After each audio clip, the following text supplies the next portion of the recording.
With a blade of pure golden energy blazing in his hands and a gear-like pattern glowing in his eye, Kei Amachi stands his ground. He is resolved to grow stronger, to protect all that is precious to him, and bellows for his enemies to get out of his way. But that resolve gives way to a desperate flight. He dashes through a dark cavern, panting from exhaustion.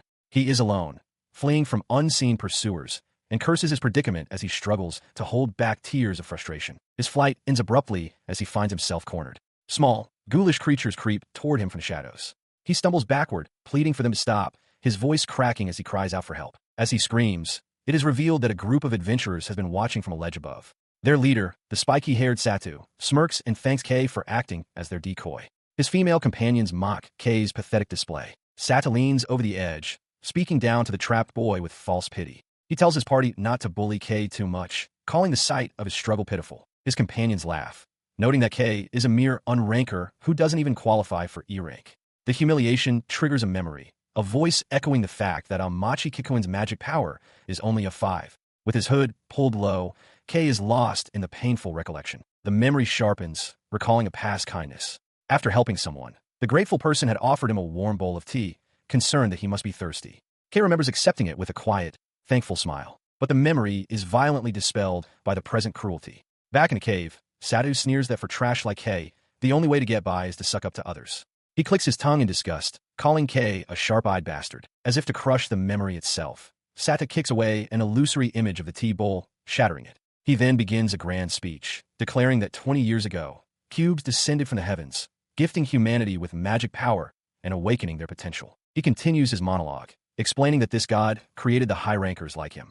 As he speaks, the small monsters below begin to poke and torment the helpless Kei. Satu concludes with cruel glee that God did not grant equal power to all, relishing the world's inherent injustice. He lay helpless on the dungeon floor as his tormentor, Satu, held up a magic stone. With a smirk, Satu explained that for strong individuals like himself, selling these stones was a quick way to make money, a privilege not afforded to low magic unrankers. Leaning in close, Satu's voice dripped with contempt as he suggested it would be better for everyone if a weakling like Kei simply found a normal part-time job instead of pretending to be an adventurer. The taunts turned sharper as Satu mentioned Kei's deadweight sister, remarking that being weak was pitiful enough, but Kei also had the burden of needing to earn a great deal of money. At the mention of his sister, Kei's eyes blazed with fury, his hand clenching into a tight fist. The insult triggered a vivid memory of a past humiliation. He recalled Satu smacking him across the face for glaring, then ordering him to collect magic stones like trash. Even then, Kei had been contemplating the cubes, mysterious objects that had appeared 20 years prior, creating dungeons filled with monsters and ranked by danger from S to E. In that memory, he remembered how the world had changed drastically with the arrival of the cubes. He had been with Satu's party when Satu spotted approaching monsters, sarcastically calling it a welcoming party. The world had become a place governed by game-like rules. This new era saw the development of technology using magic stones, the birth of adventurers who wielded magic power, and the establishment of guilds and a dungeon association to oversee the conquest of cubes. The memory shifted to the end of that particular expedition. Satu had approached him and held out a wad of cash, calling it Kei's share. Surprised by the unexpected payment, Kei had hesitantly reached out, murmuring his thanks. However, just as he took hold of the money, Satu feigned an accident, knocking the bills from his grasp. With a false oops, he watched the money flutter to the ground. Before Kei could retrieve it, Satu stomped his boot down on the cash, grinding it into the dirt. He offered a mocking apology, claiming it was hard to control his strength when he had so much magic power. Kei could only stare, utterly shocked and speechless. The memory ended with the sound of Satu and his companions laughing cruelly, leaving Kei standing alone in humiliation, his hard-earned payment ruined before his eyes. His thoughts turned bitter as he walks home under a sudden downpour, clutching the money he earned. If there is a God, he muses, that entity did not only bestow blessings upon humanity. As he reaches his apartment, the sound of the door opening interrupts his dark reflections. Sliding the door open, he announces his return. From inside, a bright, cheerful face appears. It is his sister, Nagi, who welcomes him home with a warm smile, calling him Oni-chan. She steps back, excitedly telling him she feels really good today and that her body can move. To demonstrate, she twirls happily in the entryway. Kei, startled by this unusual burst of energy, immediately tells her she shouldn't be up and needs to lie down. The sudden movement proves too much for her. Nagi cries out as she loses her balance, stumbling forward. Kei reacts instantly, catching her securely in his arms. Resting against him, she gives a small, happy laugh and thanks him. He looks down at her, his expression filled with concern, and gently reminds her not to push herself too hard. His worry is for the disease that plagues her, an affliction scattered across the world. It is formally known as muscular atrophic magical sclerosis, or AMS for short. This condition is a side effect of the same event that awakened magic power in humanity with the appearance of the cubes. Those with a great deal of magic power gain special abilities and phenomenal physical strength. Conversely, those with very little magic power gain no abilities and would consume their limited reserves just by moving their bodies. AMS is a disease where a parasitic magic stone within the body steals the person's naturally regenerating magic. Unable to replenish the power needed for movement, they eventually become paralyzed. There is no cure. The only method of coping is to rely on magic power supplementation through blood transfusions. The rapid increase in AMS patients has put an immense strain on the medical system. Across the globe, a desperate scramble for blood for these life-sustaining transfusions is taking place. Back in the present moment, Nagi's focus shifts from her own condition. Her expression turns to one of concern as she looks at her brother, points to his arm, and asks about his wound. Kei looks down, surprised, as if noticing it for the first time. He tries to dismiss his sister's worry, insisting the wound is fine and will heal on its own. But Nagi, flustered and near tears, demands to see it, pleading that she needs to treat it. Her earnest, tearful command, "Show me," makes him relent with a quiet okay. As she gently rubs ointment on his arm, Nagi notes that, looking closely, he's covered in wounds. Wincing slightly as it stings, Kei forces a laugh and dismisses them as honorable medals earned for her sake. The treatment finished, Kei suggests they have dinner soon, telling her he's grilling fish. Nagi thanks him gratefully, as always, and enthusiastically offers to help. Kei looks at her with gentle affection. Soon, a simple but well-prepared meal is ready. Grilled fish served alongside bowls of rice and pickled vegetables. They eat together at the table. He encourages her to chew well and eat a lot, and she responds with a bright smile, declaring the food delicious. Filled with affection, Nagi tells him that he has to eat a lot too. She picks up a piece of food with her chopsticks, holding it out to him with a cheerful "and." But in that tender moment, her hand begins to tremble uncontrollably.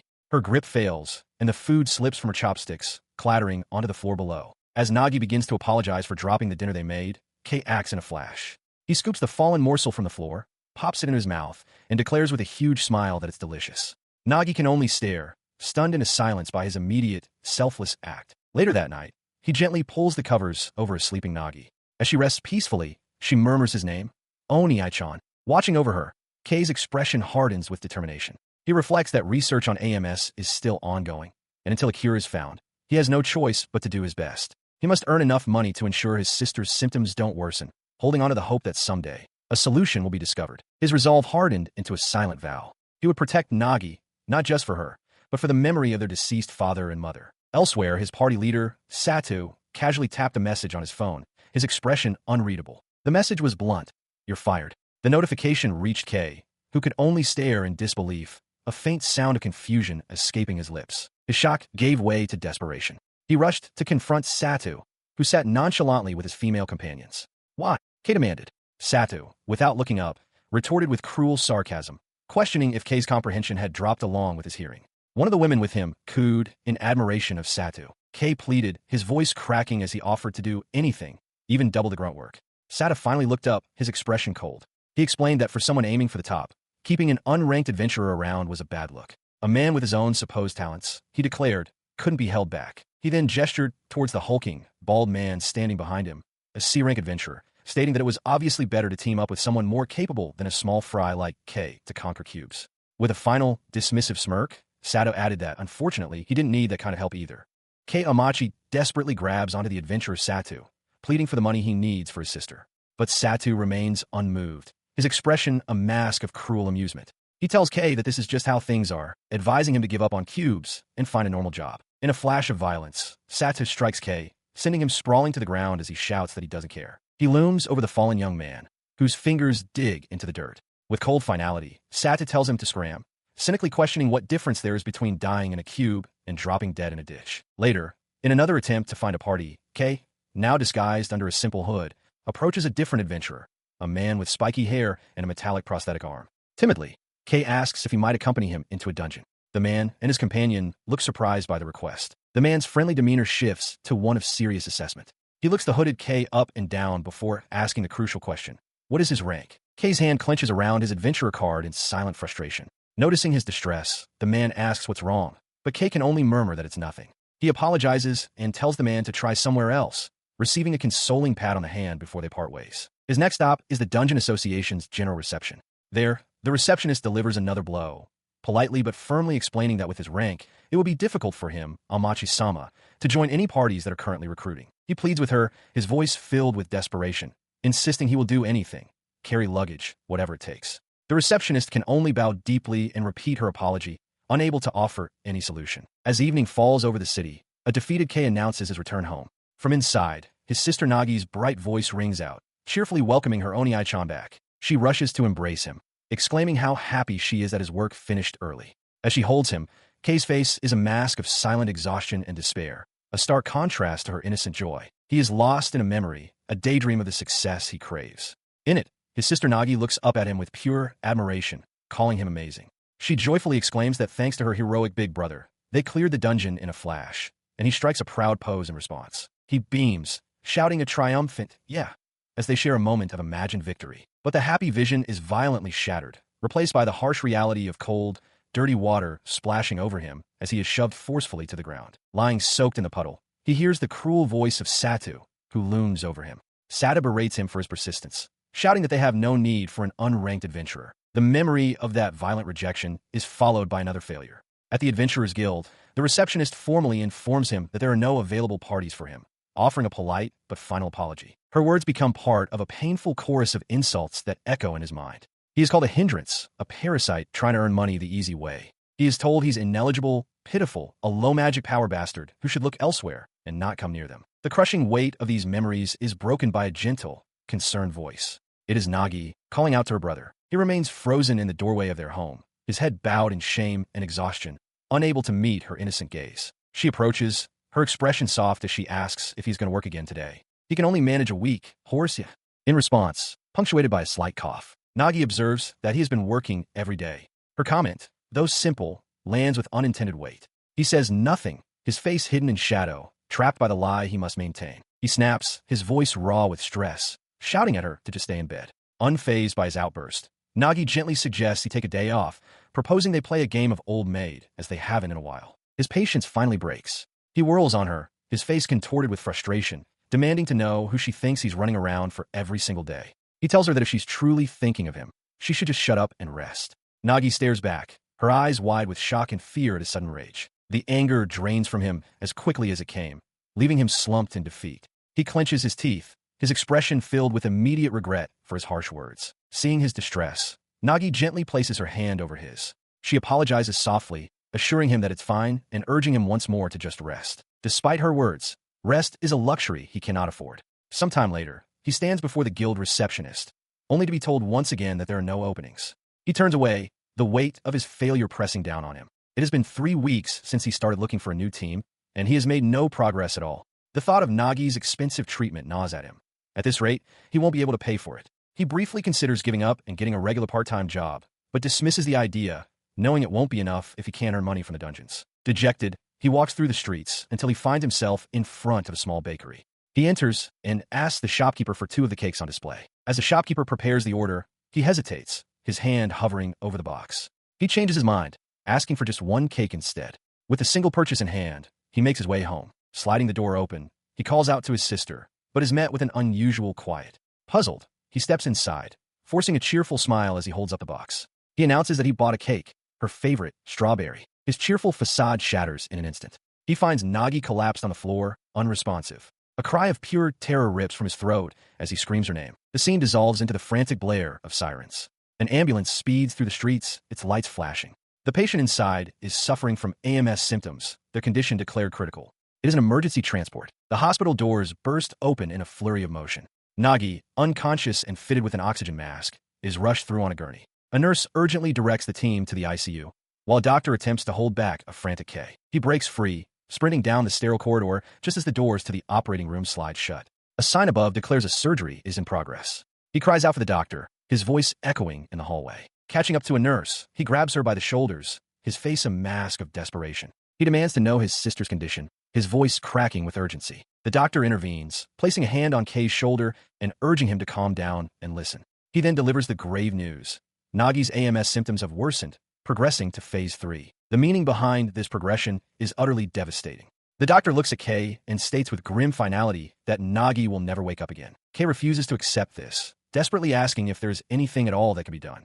The doctor explains that the blood supply for transfusions is insufficient, but he does mention an option for life-prolonging treatment until a cure can be found. He continues, his back now turned as if to soften the blow of his next words. He clarifies that it's a disease with no known cure, and that securing the necessary blood for treatment would incur a massive cost, even by a conservative estimate. The doctor reveals the staggering figure as Kei stands beside Nagi's hospital bed. To give her a chance, he would need 10 million. He looks down at his sister, her face peaceful in her deep slumber, kept alive by the machines surrounding her. The only sound is the steady, rhythmic beep of the heart monitor, each pulse a reminder of the impossible task ahead. Later, alone in their room, the weight of it all crushes him. Slumped in a chair, he laments the cruelty of a world that took his parents and now offers only absurdity. He curses his powerlessness. He clutches his head in anguish, his world crumbling. He wonders if fate is now going to take his one and only hope away from him as well. His spiraling thoughts are cut short by the television in Nagi's hospital room. An emergency news broadcast flashes across the screen, demanding his attention. On the screen, a news anchor reports with urgency that a golden cube has appeared at Shibuya Scramble Crossing, the first ever observed in history. The broadcast then cuts to a press conference, announcing a comment from Chairman Ryuenji Kagetora. Text on the screen details the Dungeon Association's offer, a participation reward of 5 million and a success reward of another 5 million. Chairman Ryuenji Kagetora of the Japan Dungeon Association stands at the podium. He clears his throat and begins to speak about the sudden appearance of the Golden Cube, announcing that the association has decided to recruit an advance party. He leans into the microphone, his expression hardening with intensity. He declares that regarding application requirements, there is only one thing required of those who wish to participate. His voice booms from the television, declaring that this time, there are no requirements. He calls out for those with courage, for those with resolve, proclaiming that he awaits them. The chairman's passionate cry strikes a chord within him. A faint, almost bitter laugh escapes his lips as a thought forms in his mind, a helping hand from God. His mind immediately begins to calculate the odds. It's an unexplored cube, a complete unknown. He realizes that in the worst-case scenario, the survival rate is less than 50%. There is no guarantee of a safe return. Despite the terrifying risks, one number echoes in his mind. He needs 10 million. But this mission, just for participating, it's 5 million.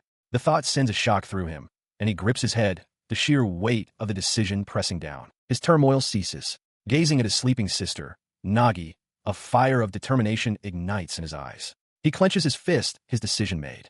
He will do it. He will face this challenge head on. He envisions himself, in his adventuring gear, ready for battle. Whether the odds are absurd or not, he will fight back. He will seize the full 10 million. He imagines returning safely, and when Nagi finally wakes, he will tell her everything. The fantasy fades, leaving him once again in the quiet hospital room. His expression softens with sorrow as he speaks to his sister's sleeping form. He apologizes, promising that her big brother will do his best, that he will fight for her. His resolve hardens into a silent vow made at her bedside. He will definitely save Nagi, no matter the cost. She remains asleep, breathing through a mask, completely unaware of the perilous path her brother has just chosen for her sake. And so, at the mysterious golden cube that suddenly appeared, 72 conquerors gathered. They came with various aspirations, some for wealth, some for honor, and others driven by a pure spirit of inquiry. Kayamachi was among them, his own desperate goal fixed in his mind. However, the number of survivors later announced by the media was a mere 2.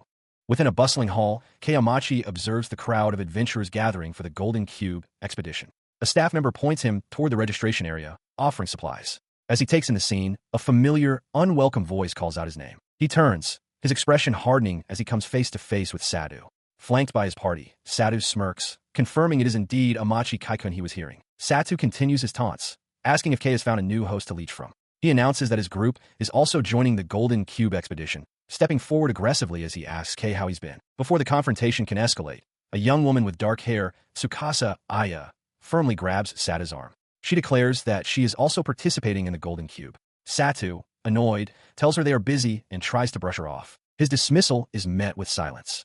He turns back toward her, his face twisting in irritation as he lets out a sharp, questioning huh. The tension snaps. Satu violently shoves Kei against a wall, grabbing his collar. He snarls, calling Kei a parasite and a filthy bug, threatening to exterminate him right there. Pinned and desperate, Kei yells for him to stop. In response to the assault, Tsukasa points an authoritative finger. She loudly declares that the illegal use of skills and acts of violence are prohibited, ordering them to separate immediately. Her intervention startles Satu's party. One member recognizes the authority in Tsukasa's demeanor, muttering that this is bad. Satu turns to her, demanding to know what she wants. With a sharp click of his tongue, Satu releases Kei. He sneers that Kei is a piece of trash, useful only as a shield, before turning his back and walking away with his group. With the aggressors gone, Tsukasa extends a hand toward Kei, asking if he is alright. Clutching his chest, he thanks her and confirms he is okay. She then asks if he is also headed to the Golden Cube. He sits beside Tsukasa Aya, quietly considering her question about whether he, too, will be joining the Golden Cube expedition. His brow furrows in confusion. Tsukasa explains that since she cannot fight, she can only wish him good luck. Their conversation is interrupted by a man in a suit who greets Tsukasa familiarly. As he watches them, Kei wonders if she is an unranked adventurer, just like him. She turns back to Kei with a gentle smile, cautioning him that for an unranked adventurer to enter an unexplored cube is akin to suicide. The man in the suit, Tanaka, then interjects, wryly suggesting that perhaps he is the strange one in this situation. Despite her logical warning, Kei's resolve does not waver. An image of his sister, Nagi, frail and connected to medical equipment, solidifies his determination. He has a reason he must undertake this risk. The scene shifts to a large public square where Tanaka stands on a stage, flanked by 2 soldiers. He addresses a massive crowd of adventurers, thanking them for volunteering for the perilous mission into the unexplored dungeon. He formally introduces himself as Tanaka Issei, the vice leader of Japan's top guild, Avalon, and declares that he will serve as the commander for the vanguard. A murmur of excitement and confidence ripples through the crowd as they recognize the prestigious name and note the presence of foreign soldiers, believing the raid will be a success. Tanaka's gaze sweeps across the assembled force, which includes Kei as well as Satu and his party. He urges them all as comrades to support each other and adapt to the challenges ahead, praying for their safe return and good fortune in battle. Following his speech, a powerful voice announces that the Golden Cube Vanguard will now make their entrance. Meanwhile, in a dark, secluded room, a man with long hair observes the distant events. He turns to a figure holding a complex, multicolored cube and asks if they are certain they do not need to go. The figure is revealed to be a man sitting in shadow, his intense, gear-patterned eyes glowing ominously. He states that clearing the cube is not their objective, declaring that this is not a stage for archbishops to step onto. One of the archbishops, a man with his eyes covered by a blindfold, mused aloud about the Golden Cube. He questioned what slept within it, remarking to his companion that if the believers they dispatched managed to clear it, it would be a welcome bonus. His long-haired companion simply responded with a questioning pardon. The blindfolded man elaborated, noting that cube is what people call it these days, but in the sense that it's a box, it is the same. He continued his thought, explaining that a box is for keeping precious things inside, as an image of the glitching, complex cube materialized. Elsewhere, the other archbishop's gear-patterned eye glinted, contemplating the idea. The thought seemed to strike Tanaka Issei with sudden, dawning horror. The vanguard materialized inside the Golden Cube itself. They stood in a vast, white chamber with grid-like patterns on every surface. Kei Amachi, at the forefront, was stunned, realizing this was the interior of the structure. Their commander, Tanaka Issei, quickly took charge, shouting for the adventurers to begin their search. He urged them to stay alert, certain that some kind of gimmick or trap must be hidden in the room. He then fell silent, his expression grim as he surveyed the massive chamber, a cube with no visible doors or paths. The other adventurers began to murmur nervously amongst themselves. As the party began to explore, Kei's attention was caught by something on a far wall. He pointed, realizing it was a mural. He moved closer for a better look, discovering a set of 3 large murals. He immediately wondered if they might be some form of code. The first mural depicted a person fighting a monster. The second showed what appeared to be a knight and an angel in an investiture ceremony, pledging loyalty. The third, however, was so worn and damaged that he couldn't make out the image clearly. He continued to study the murals, his gaze drifting upward to a 4th carving above the main 3. It depicted a winged, angelic figure holding a cube. His attention then snapped back to the damaged 3rd mural. He recognized the symbol within it, an eye inside a triangle.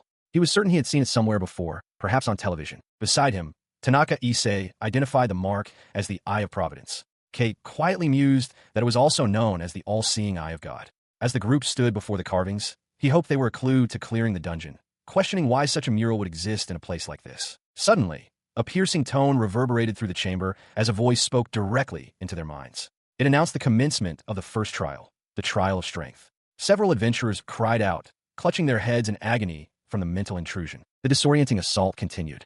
Tanaka felt a wave of nausea, while another adventurer demanded to know what was happening. The voice began a countdown, its words echoing in their thoughts. 10 seconds until commencement. As the countdown progressed, Tanaka shouted for everyone to calm down, ordering them to pair up and assume combat positions. Simultaneously, glowing numbers materialized before each person.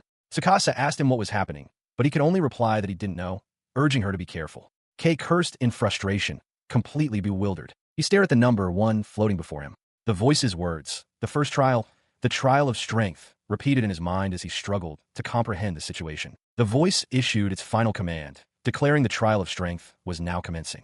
The entire vanguard braced themselves, preparing for the battle they were told was coming. In the next instant, the countdown and the voice ceased. Kay found himself standing alone in the vast, grid-patterned chamber, his sword at the ready. He scanned the empty room, bewildered. No one's here? Why? He wondered aloud. Then his eyes widened in sudden, dawning horror as a realization struck him. He materializes in a flash of disintegrating light, finding himself suddenly alone. He grips his sword, bewildered. Being teleported without clearing the area is an unprecedented event. He realizes with dawning unease that the Golden Cube is a truly unusual dungeon. His confused thoughts are cut short as a single, glowing cube flickers into existence in the darkness before him. From that point in space, a grotesque form slithers into being. A hulking monster takes shape, letting out a guttural roar as it plants its clawed hands on the ground. The creature is a hobgoblin, a common boss found in E-rank cubes and the first major hurdle for novice adventurers. An E-rank clearer could defeat it without difficulty, but Kayamachi is unranked, a classification below even the novices. He stands opposite the beast, his body trembling as a counter appears in his vision, starkly displaying the number of hobgoblins subjugated. 0. Gritting his teeth, he acknowledges that for the others, this would be an easy opponent. He questions if he can even defeat it as he is now, realizing with a sinking feeling that this must be his trial. But despair quickly turns to resolve. He swallows, thinking that if he is held up by a creature like this, he will never be able to save Nagi. He tells himself not to get weak-kneed, clenching his fist. He has already steeled his resolve. He will win. The hobgoblin lunges, bringing its arm down with a ferocious roar. Kate barely manages to block the blow with his sword, staggering from the sheer force. He knows instantly that if he takes a direct hit, it's over. But instead of freezing, he slides his foot back, preparing to pivot and move. He dodges the next attack and counters with a swift slash against the monster's arm. A realization dawns on him. Its movements are simple. If he remains calm, it's not an attack he can't dodge. The creature's grunt of pain confirms his first successful strike. As the ground rumbles, Amachi watches from a distance. The adventurer Sata battles a hobgoblin, laughing and calling his unseen opponent a weakling. Kei's eye, glowing with its gear-like pattern, remains fixed on the fight, absorbing every detail. He realizes his observation has paid off. Now facing the monster himself, he steels his resolve. He plans to attack carefully, one step at a time, determined to defeat the beast and survive this encounter. Despite his plan, the hobgoblin lets out a terrifying roar. The sheer pressure of the cry makes Kei flinch, and before he can react, the monster's massive foot slams down in front of him with a heavy thud. The force of the impact sends him scraping violently across the stone floor. He cries out in pain as his body is thrown backward, completely breaking his stance. He struggles to his knees, gasping for air and clutching his sword. A crushing weight presses down on him, and he realizes with dawning horror that he's under the effect of a skill, intimidation. He knows he must regain his posture, and fast. Before he can recover, the hobgoblin closes the distance in an instant. With a guttural roar, it dashes forward and grabs his sword arm, its immense strength stopping his desperate defense cold. The pressure on the blade is too great. With a sharp crack, his sword snaps in two. The broken hilt clangs against the stone as it falls from his grasp. He staggers backward, his balance gone, and collapses onto the dungeon floor, utterly defeated. From his position on the ground, the polished surface of his broken blade reflects a horrifying sight. The towering figure of the hobgoblin looming over him. Overwhelmed by terror, a monstrous visage of death fills his mind. He can't move, can't fight back. The chilling realization washes over him as his will breaks. He is going to die right here. He stared into the maw of the hobgoblin, accepting his fate. It was impossible. An unranked adventurer with no special qualities couldn't clear a cube. He thought of his sister, a profound apology forming in his mind. It looked like he couldn't keep his promise to Nagi. The thought of her brought forth a vivid memory. Nagi, smiling brightly. That image ignited a fire within him. He refused to die. He remembered his vow at her bedside, that he still had to apologize to her. With a surge of defiance, he decided he would struggle until the very end. His resistance was met with overwhelming force. The hobgoblin's jaws snapped shut with a sickening crunch, enveloping his head. But the monster recoiled. Kei, though bloodied, had forced something into its mouth that now sizzled violently. He taunted the creature, asking how his entire fortune tasted, revealing he had used the supplies he'd been saving up. He declared that if that wasn't enough, he would give it everything. He held up another small container, ready to use all he had left. Making good on his word, he tossed a bottle of Dungeon Association-issued black paint, which splattered across the hobgoblin's face, blinding it. Immediately after, he threw a container of weapon lubricant that splashed at its feet. The monster shrieked as it slipped on the slick surface. With the creature disoriented, Kei seized his chance. He grabbed the hilt of his broken sword from the ground, whipped his body around, and dashed forward. He closed the distance in an instant. His face was a mask of desperate fury as he charged the stumbling, blinded monster. Putting every last bit of his strength into the attack, he thrusts the jagged remnant of his blade toward the vulnerable hobgoblin. He drives the shattered remnant of his sword deep into the hobgoblin's open maw. As the monster recoils, a system-like voice declares his name, Amachi Kai, and the nature of his ordeal. The first trial, the trial of strength. Following the decisive blow, a final notification materializes in the air. Clear. The monster's body disintegrates into glowing fragments, confirming Kay's victory. He collapses onto the stone floor, coughing up blood and panting for breath. He acknowledges to himself that he won, but the victory came at a great cost. His entire body screams in agony from the damage he sustained. His strength completely spent, he finds he can no longer move even a single finger. His consciousness begins to slip away into darkness. As his senses dull, he perceives muffled sounds. He can hear something, a voice perhaps, but the words are incomprehensible, distant echoes in his fading awareness. Meanwhile, in an observation room, Tanaka Issei watches the events unfold on a monitor, his face a mask of pure shock and disbelief. Suddenly, Tanaka is there in the dungeon, holding Kay up. He shouts for him to wake up. Seeing Kay's dazed eyes flicker open, Tanaka's tone softens as he reassures him, saying it's all right and that the fight is over now. The words finally sink in, and Kay weakly accepts that it's really over. Galvanized by Kay's condition, Tanaka whirls around and bellows an order at another adventurer, Midori, to treat his wounds immediately. A faint, relieved smile touches his lips. With the last of his strength, he whispers his sister's name, Nagi. He imagines telling her that her brother survived. Tanaka nods in agreement, praising him for successfully clearing the first trial. He then places a hand over Kay's wounded arm, and a warm, healing light begins to glow, mending the flesh beneath. As he recovered, the man in the suit, Tanaka Issei, began his questioning. He politely asked for Kay's rank and the identity of the monster he had just fought. Still weary, Kay corrected the man on his name, stating it was Amachi Kai. Tanaka acknowledged the name, a look of understanding on his face as if confirming his suspicion. In response to the earlier questions, Kay admitted that he was unranked and that the monster he had defeated was a hobgoblin. The admission hung in the air. Kay, growing more alert, turned the question back on Tanaka, asking what he had fought. Tanaka's gaze sharpened as he took in the full extent of Kay's injuries, a sudden realization dawning on him. An unranked adventurer, covered in wounds, against a hobgoblin.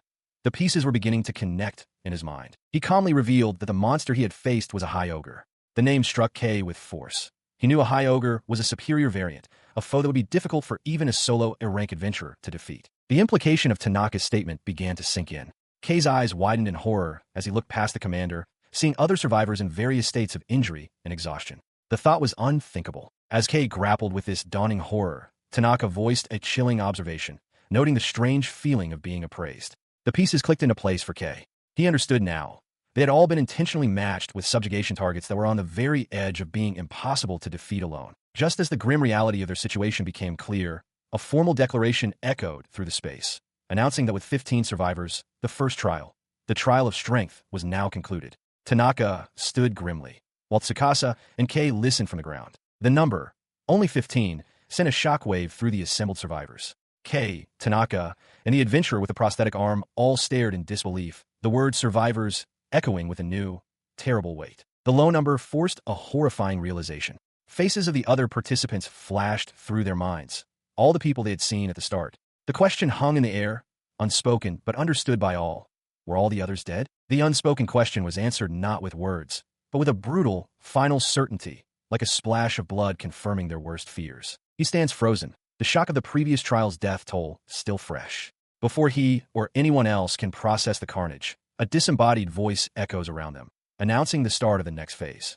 The second trial is beginning, the trial of intelligence. Kay's eyes are wide with disbelief and fear, while beside him, Tsukasa Aya shares his horror. Tanaka Issei, however, merely adjusts his glasses, his expression hardening with grim resolve. As the assembled adventurers stand on a high ledge, the entire chamber begins to rumble. A disembodied voice announces the start of the second trial, the trial of intelligence. Kay Amachi looks on, his expression tense with apprehension. The rumbling ceases as the room itself transforms, the walls shifting and reconfiguring into a vast, empty hall marked with strange symbols on the floor. Kay looks around in astonishment, realizing their surroundings have completely changed. His attention is drawn to one of the large panels now embedded in the floor.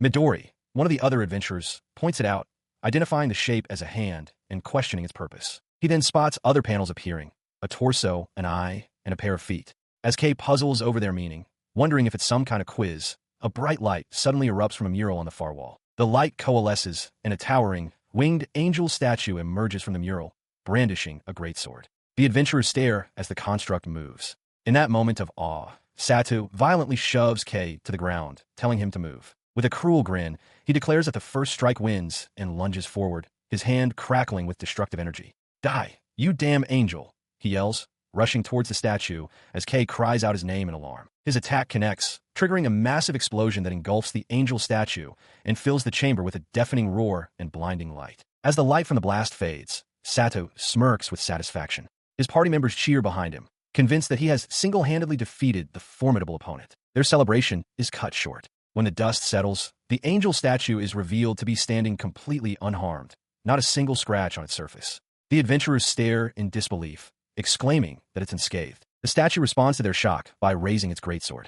Seeing the imminent counterattack, Tanaka Issei immediately takes command, shouting for everyone to gather in one spot and hold their formation. He cursed in frustration, confirming that magic had no effect on the creature. His gaze, along with Kei's, fell upon the mysterious panels etched into the floor, a potential clue in this baffling trial. The angel statue remained motionless, its stone face a mask of serene indifference. It stood firm as Tanaka voiced the group's desperation, questioning how they could possibly clear a trial of intelligence against such an opponent. Suddenly, a loud clang echoed through the chamber as Kei's weapon slipped from his grasp. He looked at his hands in confusion, realizing he couldn't muster any strength in his arms. His eyes widened in alarm.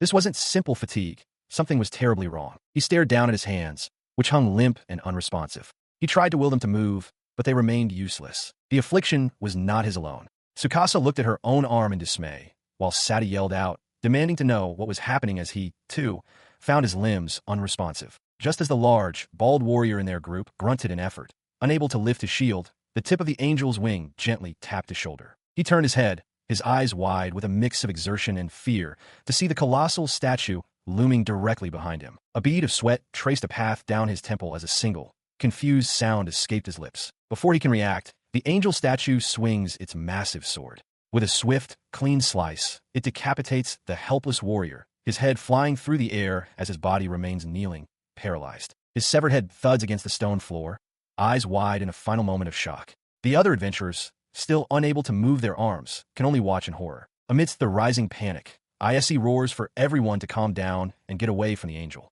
But his commands are drowned out by a scream of terror from one of the women. In the midst of the chaos, Kei suddenly lurches to his feet. A heavy thud echoes as he plants his boot firmly on the ground, his body now free from the paralysis. He staggers forward, scraping against the floor as he catches his balance. The others look on in disbelief, questioning how he is able to move. The confusion spreads. Tsukasa looks at her own hands, realizing she can move them again. But as she does, Kei cries out in alarm. His legs have suddenly become immobile. Elsewhere, the other adventurers stumble and wobble, each experiencing a bewildering shift in their condition. Seeing Kei frozen in place, Ise realizes the angel is getting closer. He shouts for Kei to run, grabbing his arm to drag him away, noting with shock that Kei is not only standing but can also move his hands. But as he pulls, the world around them abruptly plunges into darkness. The adventurers find themselves separated, calling out into the void, wondering where everyone and the angel has gone. Kei, however, sees something the others do not. A massive, glowing symbol of an eye materializes on the floor beneath them. As one of the warriors runs past, completely oblivious to the sigil, Kei realizes with his start that the man cannot see it. He recalls the panel he was on just moments before, the one marked with a hand, and connects it to the new foot panel he now occupies. The truth dawns on him. The eye panel, the foot panel, the hand panel, the paralysis is tied to these specific floor tiles. He watched as Tsukasa Aya voiced a horrifying realization. Standing within the area of one of the panels causes the corresponding body part to stop working. The thought hung in the air, a grim possibility. As this new understanding spread, chaos erupted among the other adventurers. One woman shouted for the others to run her way, but her plea was lost in the confusion. Another cried out that she couldn't see, just before a sharp slash echoed through the darkness, followed by a man's pained cry. The screams intensified as Satu, also blinded by the sudden pitch-black environment, scrambled desperately, questioning where he could possibly run from the unseen threat. In his blind panic, his foot landed heavily upon one of the dungeon's floor panels, the stone cracking slightly under the impact. The effect was instantaneous. Satu choked out a strangled cry, his hands flying to his chest as his body seized. From his paralyzed position, Kei could only watch in shock, calling out the man's name. Kei realized with dawning horror that Satu had stepped on the torso panel. He wondered if it would stop his heart or cause some other internal organ to fail. The man who had tormented him was now suffering intensely, gasping in agony. As the affliction racked his body, Sata's strength gave out. His hand reached forward into the darkness, a final, desperate plea. His agonized gaze found Kay. With what little breath he had left, Sata choked out a single name, followed by a plea. Amachi, help me. The request stunned Kay. He questioned why he should ever save the man who had treated him like trash. A dark thought surfaced. This was karma, a just punishment for all the cruelty he had endured. But another resolve hardened his expression, overriding his anger. No matter what, he had to survive. He had to survive for Nagi's sake. He looks down at his fallen enemy. Memories of his sister Nagi, her bright smile, their playful moments, flashing through his mind. A quiet apology forms in his thoughts. Saving Satu is something he simply cannot bring himself to do. With his decision made, he slams his hand down on the floor panel beside him with resounding force. But the moment his hand makes contact, a voice screams in his head. It's not right. A furious internal rebuke reminds him that if he does something so lame, he won't be able to face Nagi. The name Amachi Kai echoes as a sharp sound pierces the silence, signifying a change. The sound marks his release. Kay lurches forward, stumbling but free from the paralysis that held him. He pushes onward, his face a mask of raw determination as he reaches forward. In the background, Satu can only stare in shock. Kay's purpose is now clear, declared with every fiber of his being. He is going to be the coolest big brother. Kay Amachi gasps, his breath catching in his throat. He realizes he's on the torso panel, the part of the trial that makes its victim unable to breathe.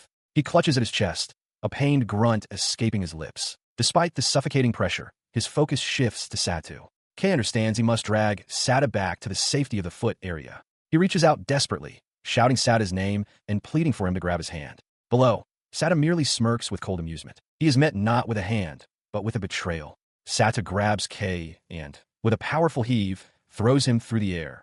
As Kay hurtles towards the angel statue, Satu's voice echoes his cruel intent. He is the one who will survive. The angel's sword swings down, clanging against its own shield as Kay flies past. The horrifying realization strikes Kay mid-flight. Sata threw him at the angel, using him as a decoy. His shock is cut short as he slams into the ground with a heavy thud. He lands in absolute darkness. Disoriented, Kay crouches, wondering if he has landed on the area of the puzzle floor, plunging his world into black. The memory of being dragged and thrown replays in his mind. Though he can't see a thing in the suffocating void, he can feel it. An oppressive presence confirms his fear. The angel statue is nearby. A cold, metallic tap jolts him. The angel's sword rests upon his shoulder. In that single, terrifying moment, Kay knows with certainty that he is about to be killed. Panic floods his mind. He questions how this could be a trial of intelligence when he is so utterly cornered. The situation is bad, worse than bad. He has to do something, but his body is frozen in fear. Suddenly, a brilliant flash erupts elsewhere in the room. A commanding voice shouts, "Look over here, you monster!" Kay's head snaps up, his eyes wide with shock and recognition. He knows that voice. It's Tanaka. Before him, the stone angel rumbled, dust and debris shifting around its feet as it stood firm, seemingly recovering from the previous assault. Seeing the creature stabilize, Tanaka Issei yelled for Kay to run. But as Sata fled in the background, Tanaka gritted his teeth, realizing it was no use. The monster was too fast. Instead of a fatal blow, however, the angel statue simply moved its massive sword and gently tapped the flat of the blade against Kay's shoulder. He stared in disbelief. The statue had placed its sword on his shoulder again. He recalled it performing the same seemingly useless action on the other adventurers right before cutting them down, and wondered frantically if the gesture held some hidden meaning. With the cold steel resting on him, a single imperative burned through his panic. Think. He had to keep thinking, to not give up until the very end. His mind raced, connecting disparate clues. The angel, a trial of intelligence, a battle with a monster, and the mural he had seen earlier depicting a knighting ceremony. A sword on the shoulder. He realized that the mural must have been the hint to clearing the trial. The realization struck him like lightning. His eyes, now filled with understanding, widened in a silent gasp as Tanaka watched, confused by the sudden change. The solution became clear in his mind. An image of a figure kneeling before the angel, receiving the touch of the sword not as a threat, but as an honor. Acting on this desperate insight, he dropped to one knee. The angel statue stood over him, its blade still resting on his shoulder, its stone face impassive. Then, with a soft scraping sound, the statue began to move. It dragged its sword away and simply walked past him, its objective seemingly complete. He remains kneeling, shouting with the force of his conviction. This posture of loyalty, he declares, is the answer to the trial of intelligence. His mind races, recounting the logic. The mural was the hint. The first trial tested strength, and the second, intelligence. The image depicted a knight showing loyalty to an angel. It was a gamble, but he was certain it was the correct answer. As he processes this, Tanaka Issei shouts a warning to another adventurer, telling them to be careful of the angel and come towards him. Kei realizes with a start that maintaining this kneeling posture is difficult outside of the safe eye area. Tanaka continues yelling instructions, specifically to someone named Midori. He directs them to move through the hand area, reminding them that it's impossible to breathe in the torso area. But the angel statue has found a new target. Satu, panting and terrified, finds the stone figure turning its attention towards him. In the background, Kei can only crawl slowly, unable to intervene. Without warning, the angel's massive sword slams down. The impacts echo through the chamber as Satu lets out a piercing shriek of terror. The statue glares down, its expression unchanged. Its blade sizzles where it struck the ground, the stone floor fractured beneath it. On the floor, wounded and panicked, Satu begs for his life. He screams, questioning why he's the target and pleading for the monster to attack someone else, crying that he doesn't want to die. His pleas are met with cold silence. As he screams for someone to save him, calling everyone useless, the angel's blade descends one final time, slicing cleanly through him. Kei watches from afar as Satu's body hits the ground with a dull thud. The sight crushes him. Clenching his teeth in anguish, Kei can only think of his failure. Satu, damn it. In the end, I couldn't save him. He remains on his knees, dragging himself forward through the oppressive silence of the chamber, his face a mask of shock and exhaustion. As he moves, a thought pierces through his daze. The angel has passed by him several times without attacking. This must be proof that Tanaka and the others came this way, following the same correct path. His hope is rewarded as he finds the others. Tanaka, Tsukasa, and 3 other adventurers are all kneeling, safe. A message declares that the second trial, the trial of intelligence, is cleared, with 6 survivors in total. Kei's heart screams a silent prayer for their survival. The group looks on, their expressions a mixture of relief and lingering fear. The weight of what they have just endured is etched onto each face. With a rush of air, the angel's statue ascends, flying back towards the far end of the hall. A new message materializes, announcing that there are 3 minutes remaining until the start of the third trial. The tension breaks as one of the adventurers, a large man with a mohawk, grabs Kei by the shoulders with a booming laugh. He shouts that Kei did a great job and saved them all, startling the young man as another survivor asks what was said. Before Kei can process the sudden praise, Tanaka Issei steps in. He explains to Kei that the others are grateful, and then offers his own thanks, acknowledging that they survived the predicament because of him. As he speaks, he gives Kei's hair a gentle, appreciative ruffle. Despite his words of gratitude, Tanaka's expression turns grim. He clenches his fist, confessing that he feels useless. He laments that even though he was supposed to lead the mission as the commander, he lost so many of his comrades in the end, declaring himself a failure. That's not true. Kei interjects, his voice firm. He looks at Tanaka with sincere gratitude, telling him that he's glad he was there. Kei admits that if it weren't for Tanaka's help, he himself would have died. Tsukasa watches them, calling out Kei's name softly. The moment of connection is cut short by an impersonal, booming announcement. The final trial, the trial of the heart, will now commence. The survivors turn their attention forward, their faces set with grim determination for the last challenge ahead. Within a vast, echoing hall, a directive is issued to the assembled adventurers. The final trial awaits beyond a set of 3 imposing doors, and they must form groups of 3 to proceed. Amidst the crowd, Kei Amachi, Tsukasa Aya, and Tamaki Isc stand together, taking in the announcement. A large, muscular man in military attire decides it's best to team up with his subordinate. He remarks that while teaming with the lucky boy Kei is tempting, it's better to partner with people from one's own country due to communication issues. Isc, observing nearby, calmly agrees with the logic. Prompted by the discussion, Kei steps forward, a nervous sweat beading on his brow. He places a hand on his chest and formally introduces himself as Amachi Kai. The muscular man acknowledges the introduction, repeating the name Kai Amachi. He admits he had mistaken Kei for a famous clearer, but has never heard that name before. He then gets straight to the point, demanding to know Kei's rank. Kei's quiet confession of being unranked causes an immediate uproar. The muscular man, his subordinate, and another female adventurer all stare in utter disbelief, their faces contorted with shock and indignation. Tsukasa turns to him, her voice laced with concern.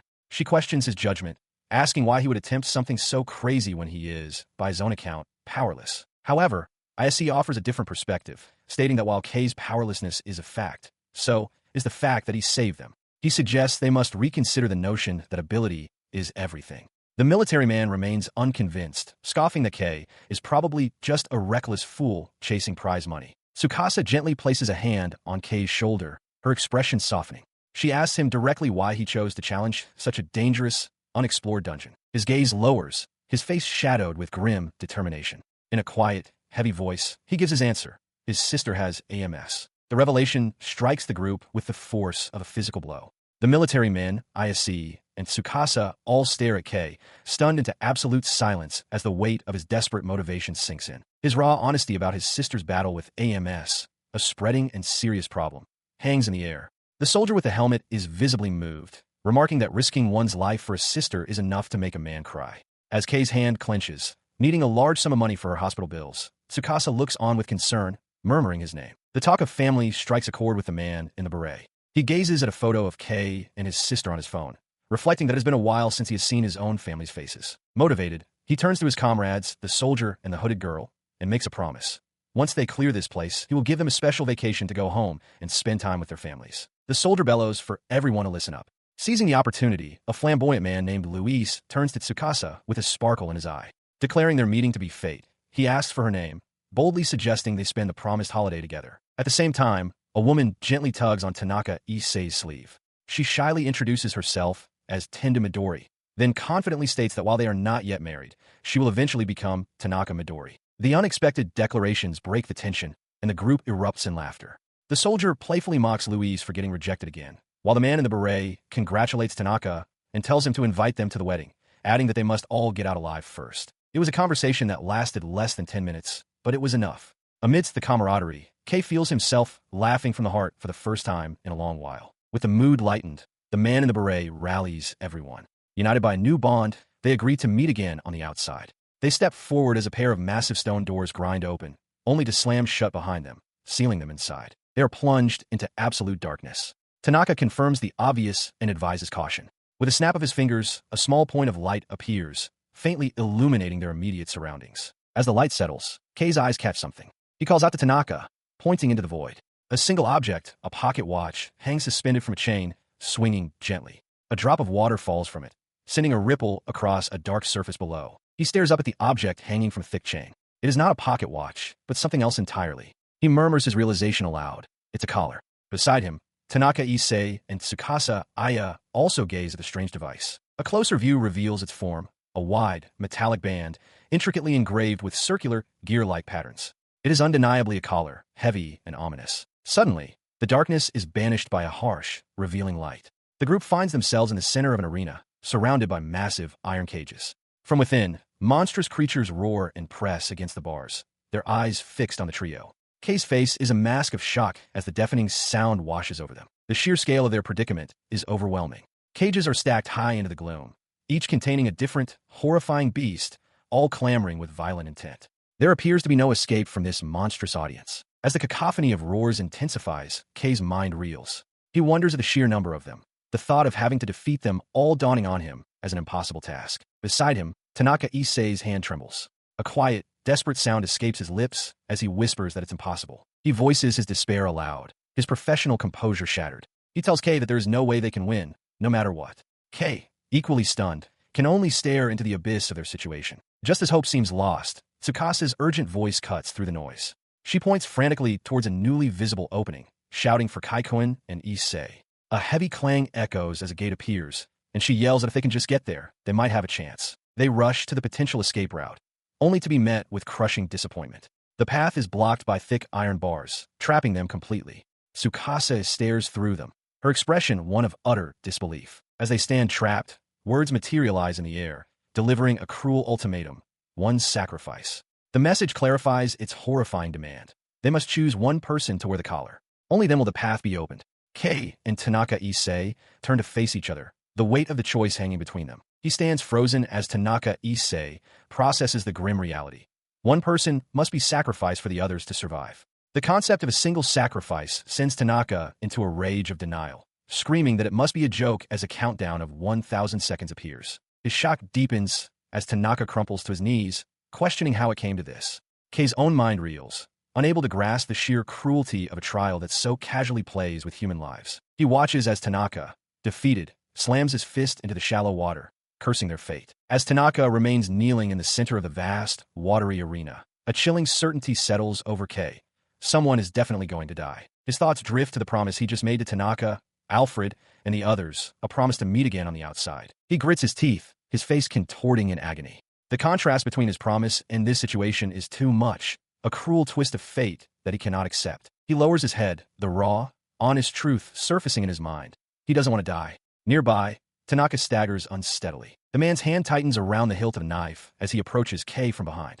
A glint of light off the blade catches Kei's eye, and his expression shifts to one of sudden, horrified realization.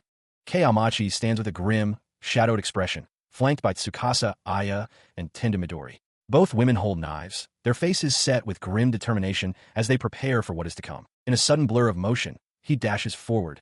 His hand tightens its grip on his own weapon as his coat rattles behind him. Nearby, Tsukasa pants, watching the abrupt action. However, the sudden aggression is not directed at an enemy. Tanaka Issei grabs Tenda Midori, holding a knife towards her as he furiously demands to know what she is doing. Reacting instantly, Kei shoves Tanaka away from Midori, his face a mask of confusion. From the side, Tsukasa screams for them to let go, insisting that this is the only way. Tanaka looks down at a groaning Midori. Her eyes, wide with distress, fill with tears that reflect the chaotic scene around them. She collapses to the ground, whispering that she knows what she is doing is wrong, but feels she has no other choice. Her desperation then turns towards Kei. She screams that they are forced to choose one person, and in that case, she chooses him.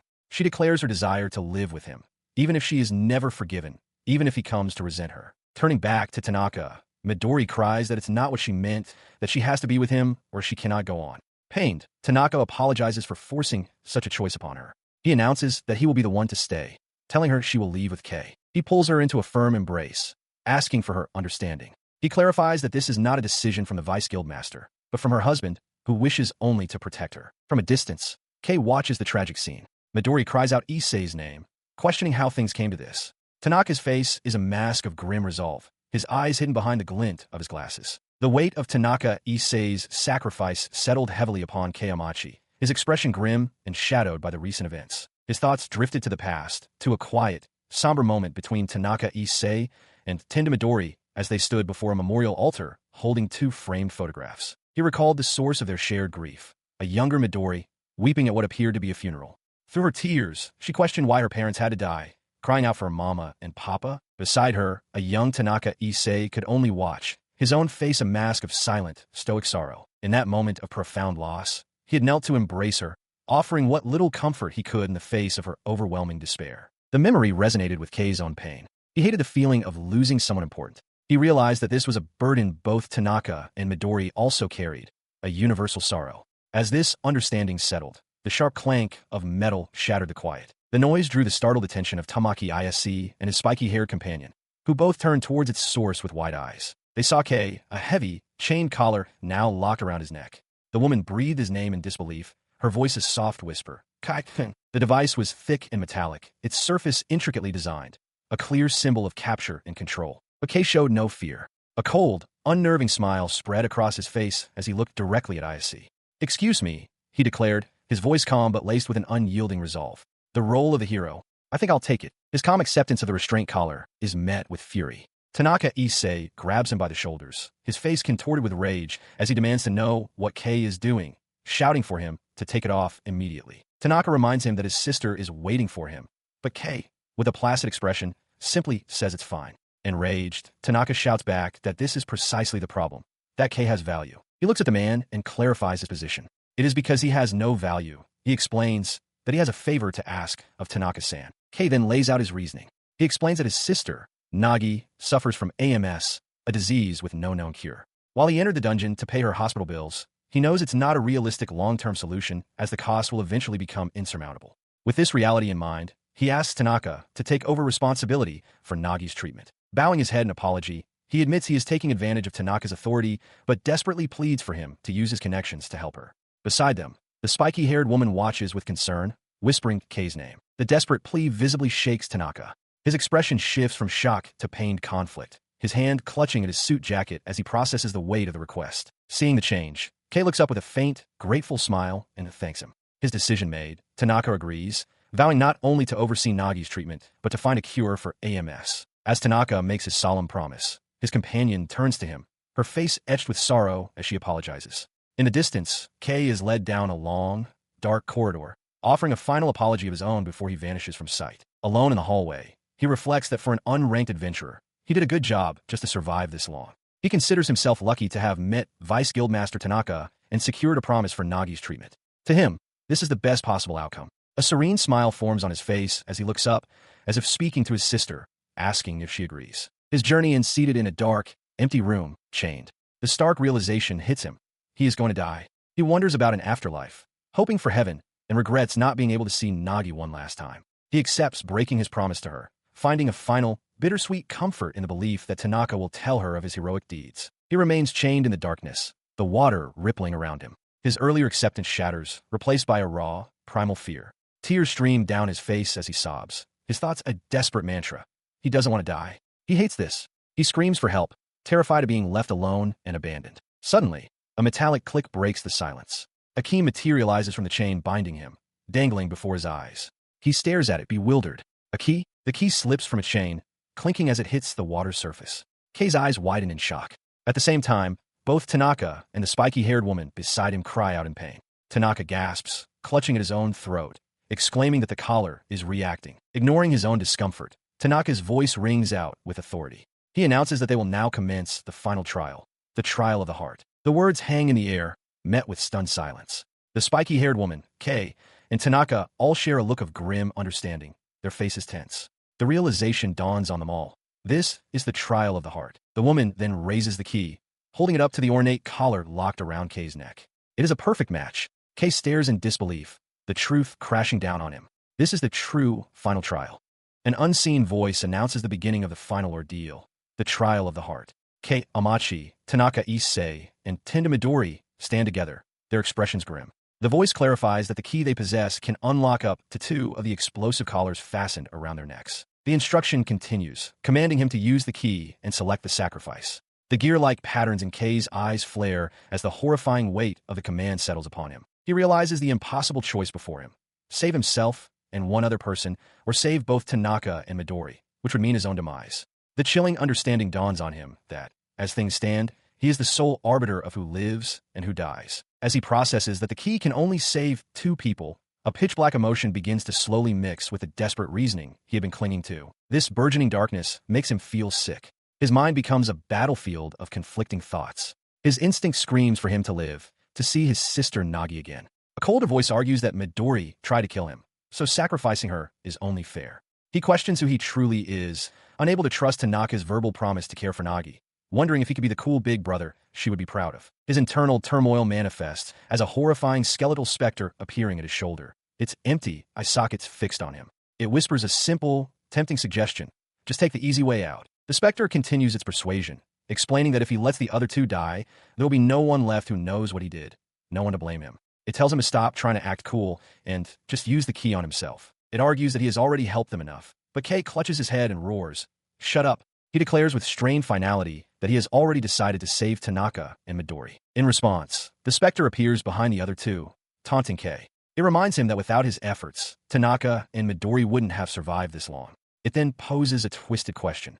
Shouldn't they be the ones to sacrifice their lives for him? It leans in close, its voice a venomous whisper, asking if he will truly be satisfied with not being able to see his sister again. Kei weakly counters, mentioning Tanaka's promise to look after Nagi, but the specter scoffs. Hey, are you serious? He stares, stunned, as the dark voice of his own doubt continues its assault. It questions whether Tanaka and Midori would truly keep their promise, suggesting that the ideal outcome he secretly desires is to take a large sum of money and return to his sister's side. The voice urges him to think. It argues that they are strangers he just met, with no reason to keep their word, and that no one else knows of the promise made.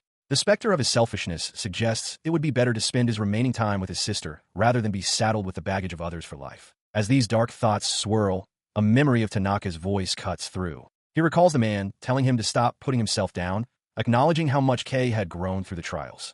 Kei had started to protest, noting that compared to them, he was just an unranked adventurer. In his memory, Tanaka continued, explaining that he was moved by Kei's attempt to save the very man who bullied him during the trial of intelligence. He reminded Kei that he had even tried to sacrifice his own life for others, declaring that the key was a reward for such courageous actions. He concedes that Tanaka might be right.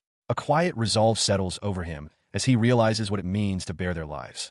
With his course of action now clear, he grips the key tightly, a newfound strength of heart solidifying his decision. Without another word, he lunges forward. He doesn't move towards Tanaka or Midori, but instead twists and uses the key on his own collar. The device detonates in a violent, bloody explosion. As his body is thrown back by the blast, he reaches out and grabs Tanaka's suit.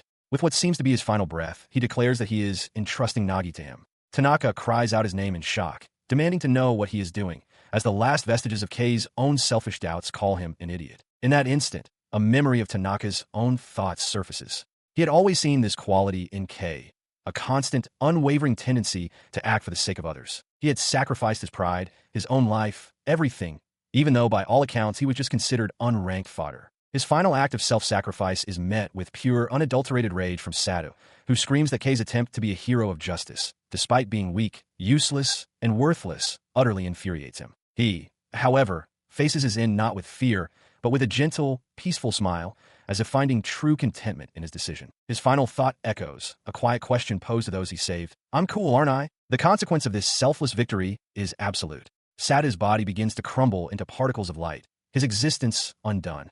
He can only utter a final, frustrated curse as he fades away. Kei, too, feels his form dissipating, looking down with a somber acceptance as he whispers his own final, quiet damn it. As their bodies fade, the collars on the other two participants crack and fall away. An impartial voice declares that time is up, signaling the end of the trial. The chamber itself responds to the trial's conclusion, rumbling violently. Kei stands firm in what seems to be a spiritual plane as a new announcement is made. The seal will now be released. He glares into the void, his spirit filled with defiance. He addresses a higher power, acknowledging that while it may have wanted to see ugly human conflict, he will see his own will through and fight back until the very end. With that defiant vow, his most unique feature, his two gear-patterned eyes, detach from his spiritual form and fall like twin stars into a pool of brilliant light. He finds himself transformed, now an angelic being with wings and a halo, floating before a colossal, divine entity. Holding his own eyes in his hands, he has a revelation. He has found it, a soul of gold, to whom he can entrust this power. Kei looks up, his eyes wide with awe. Before him, a colossal, ethereal, angelic figure with vast wings materializes amidst a shower of colorful light. A voice resonates, seemingly from the being itself, stating that it has finally found him, the one to whom it will entrust its golden eyes. The vision shatters, and he finds himself standing alone in a dark, cavernous hall lined with strange pillars. Disoriented, he glances around, wondering where he is. He questions if this is heaven, or perhaps the presence of an angel signifies he is in the afterlife. As he tries to make sense of his location, wondering if he is still inside the cube, a message appears before his eyes. It identifies him as Challenger, Amachi Kai, and announces his complete conquest of the final trial, the Heart's Trial. The explanation continues, stating that the usual conquerors were disqualified. Therefore, Kei, having cleared all trials, has been transported to the throne of God. The sudden revelation and teleportation overwhelm him, and he clutches his head with a sharp grunt of pain and confusion. A new message declares that, as a result of his success, the crest of the hermit is bestowed upon him, and the eye of God is granted. In the darkness, a complex, glowing sigil materializes. He stares, startled by the glowing crest. His attention is then pulled towards the end of the hall, where he perceives a figure seated upon a throne. His expression shifts from shock to cautious readiness as he realizes someone is there. Upon the ornate, spiky throne sits the robed corpse of a king, its form skeletal and ancient. Kei understands in an instant that this is no human body. A non-human being had been enthroned here, a silent monarch from a forgotten age. His gaze shifts to a massive stone tablet beside the throne. Its entire surface is covered in dense, unfamiliar runes. He stares at the ancient script, a bead of sweat tracing a path down his temple. Suddenly, a voice emanates from the skeletal figure, speaking a single, solemn phrase. "We were defeated." Kei flinches, utterly shocked. He does not recognize the written language, yet for some reason, he can read and understand it perfectly. The king's voice continues inside his mind, its eye socket glowing with residual power. It warns that their defeat is near, their bodies will be stolen, and the world will fall to eternal servitude. Apologizing to the children of the future, it reveals that their princess used a forbidden art, sacrificing the divine knights, to ensure the true eye of God would be passed to a worthy person. The message concludes with a final, hanging thought. And so, he stood before the triangular artifact as the skeletal king's final words echoed in the void. That its golden, shining soul may illuminate even the darkness that covers the world. He considered the items left behind, the Eye of Providence and a pendant. He wondered if he should touch them, as there seemed to be nothing else he could do. From the throne, the skeletal king's voice issued a final, faint warning, telling him not to attack. His gaze fell upon the pendant. As he picked it up, he saw a name inscribed upon it, Lancelot. The name was instantly familiar, and he connected it to the treacherous knight from the legends of King Arthur. The thought sent a jolt of panic through him. Why had he so carelessly put on? His eyes widened in terror as he wondered if he had just equipped a cursed item, realizing too late that touching the relic might have been a grave mistake. Suddenly, his vision warped. The world around him was replaced by the image of a massive, round shield absorbing a powerful impact, sending sparks flying. The shield belonged to a knight in brilliant armor, who moved with blinding speed. Kay could only watch, stunned, as the armored figure launched into a fierce counterattack against an unseen foe. The figure stood revealed, a knight clad head to toe in resplendent white plate armor, sword held at the ready. Kay stared in wide-eyed disbelief at the warrior materializing before him. As the knight fought on, a profound realization dawned on Kay. He wondered if he was safe, but then understood.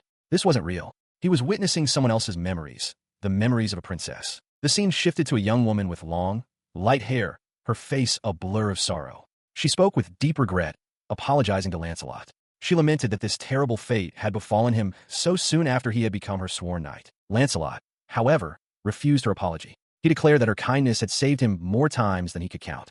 Surrounded by a horde of shadowy enemies, he knelt and pledged his very life to her, vowing to fight for her until his last breath. He watched, unable to tear his gaze from the knight's desperate struggle within the memory. The warrior, identified as Lancelot, stood as the last line of defense, bravely protecting his princess from a black swarm of over 10,000 monstrous beings. The chaotic scene of battle dissolved, replaced by a vision of a glowing cube held in a pair of delicate hands. A gentle voice echoed, "Thank you, Lancelot," leaving Kay to stare up in confusion, questioning what he was seeing. His confusion deepened as the vision shifted again.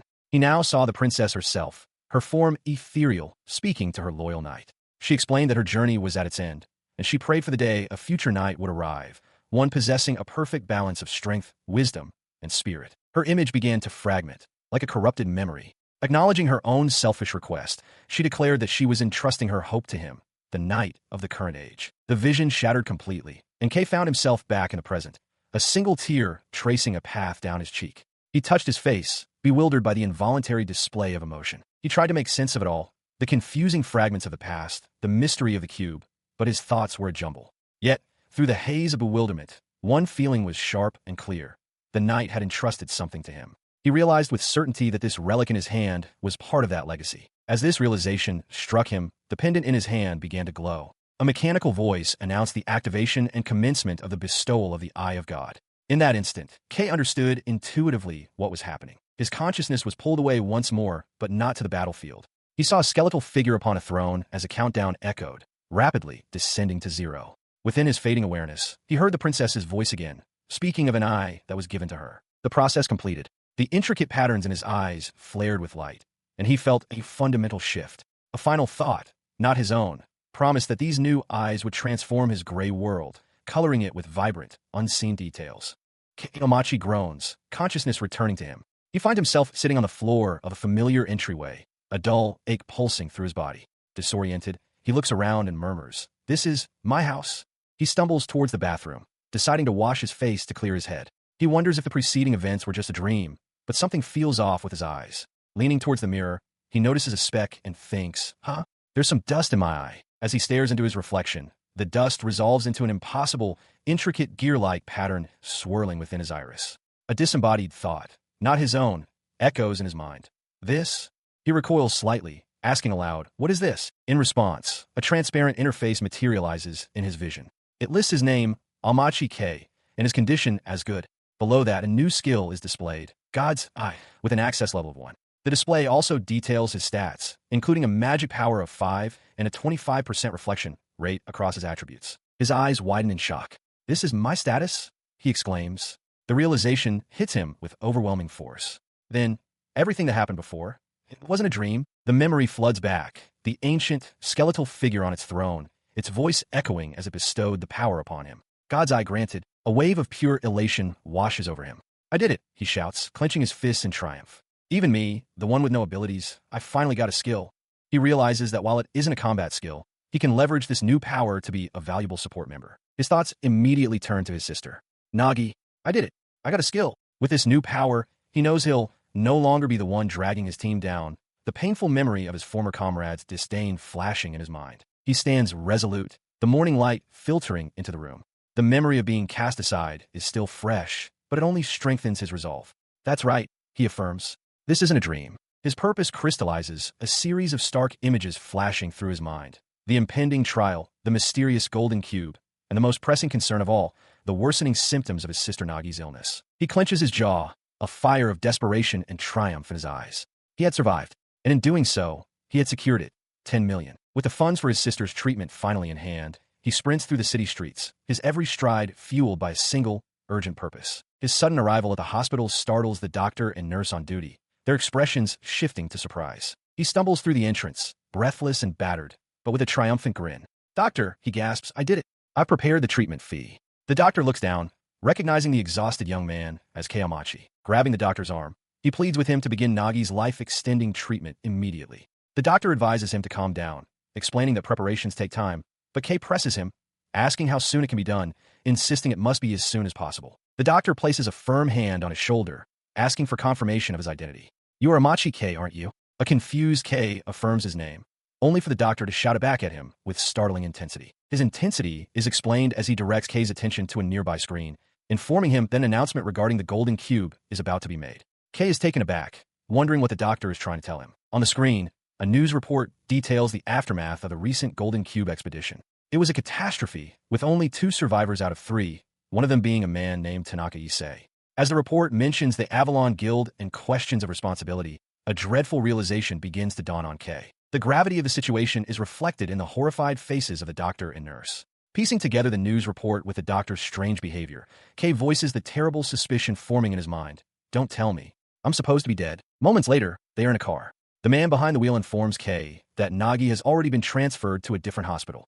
This man is Tanaka Issei, the vice guild master of the Avalon Guild and, critically, Nagi's new legal guarantor. The situation is clarified through an earlier conversation. The elder Tanaka Issei, the doctor, explains to the younger Tanaka Issei, the vice leader, how Keiamachi had come to him after returning from the Golden Cube. It was Kei who proposed transferring Nagi. The doctor admits his surprise, as he hadn't known of the connection between the vice leader and the young adventurer. For Kei, this arrangement was an important promise he had made. He sits in the back of a car, lost in thought, murmuring the name Tanaka-san. The woman driving simply tells him to hold on. The car stops, and the doctor, the elder Tanaka Issei, leans down to speak with him. He confirms that he is Nagi's primary physician and has been entrusted with her continued care, explaining that he now splits his time between Nagi's new state-of-the-art facility and his own hospital. The doctor then leads Kei into the building, informing him that this facility specializes in AMS treatment and is considered the most advanced in the entire country. They arrive at Nagi's room. She rests inside a sophisticated medical pod, her vitals steady.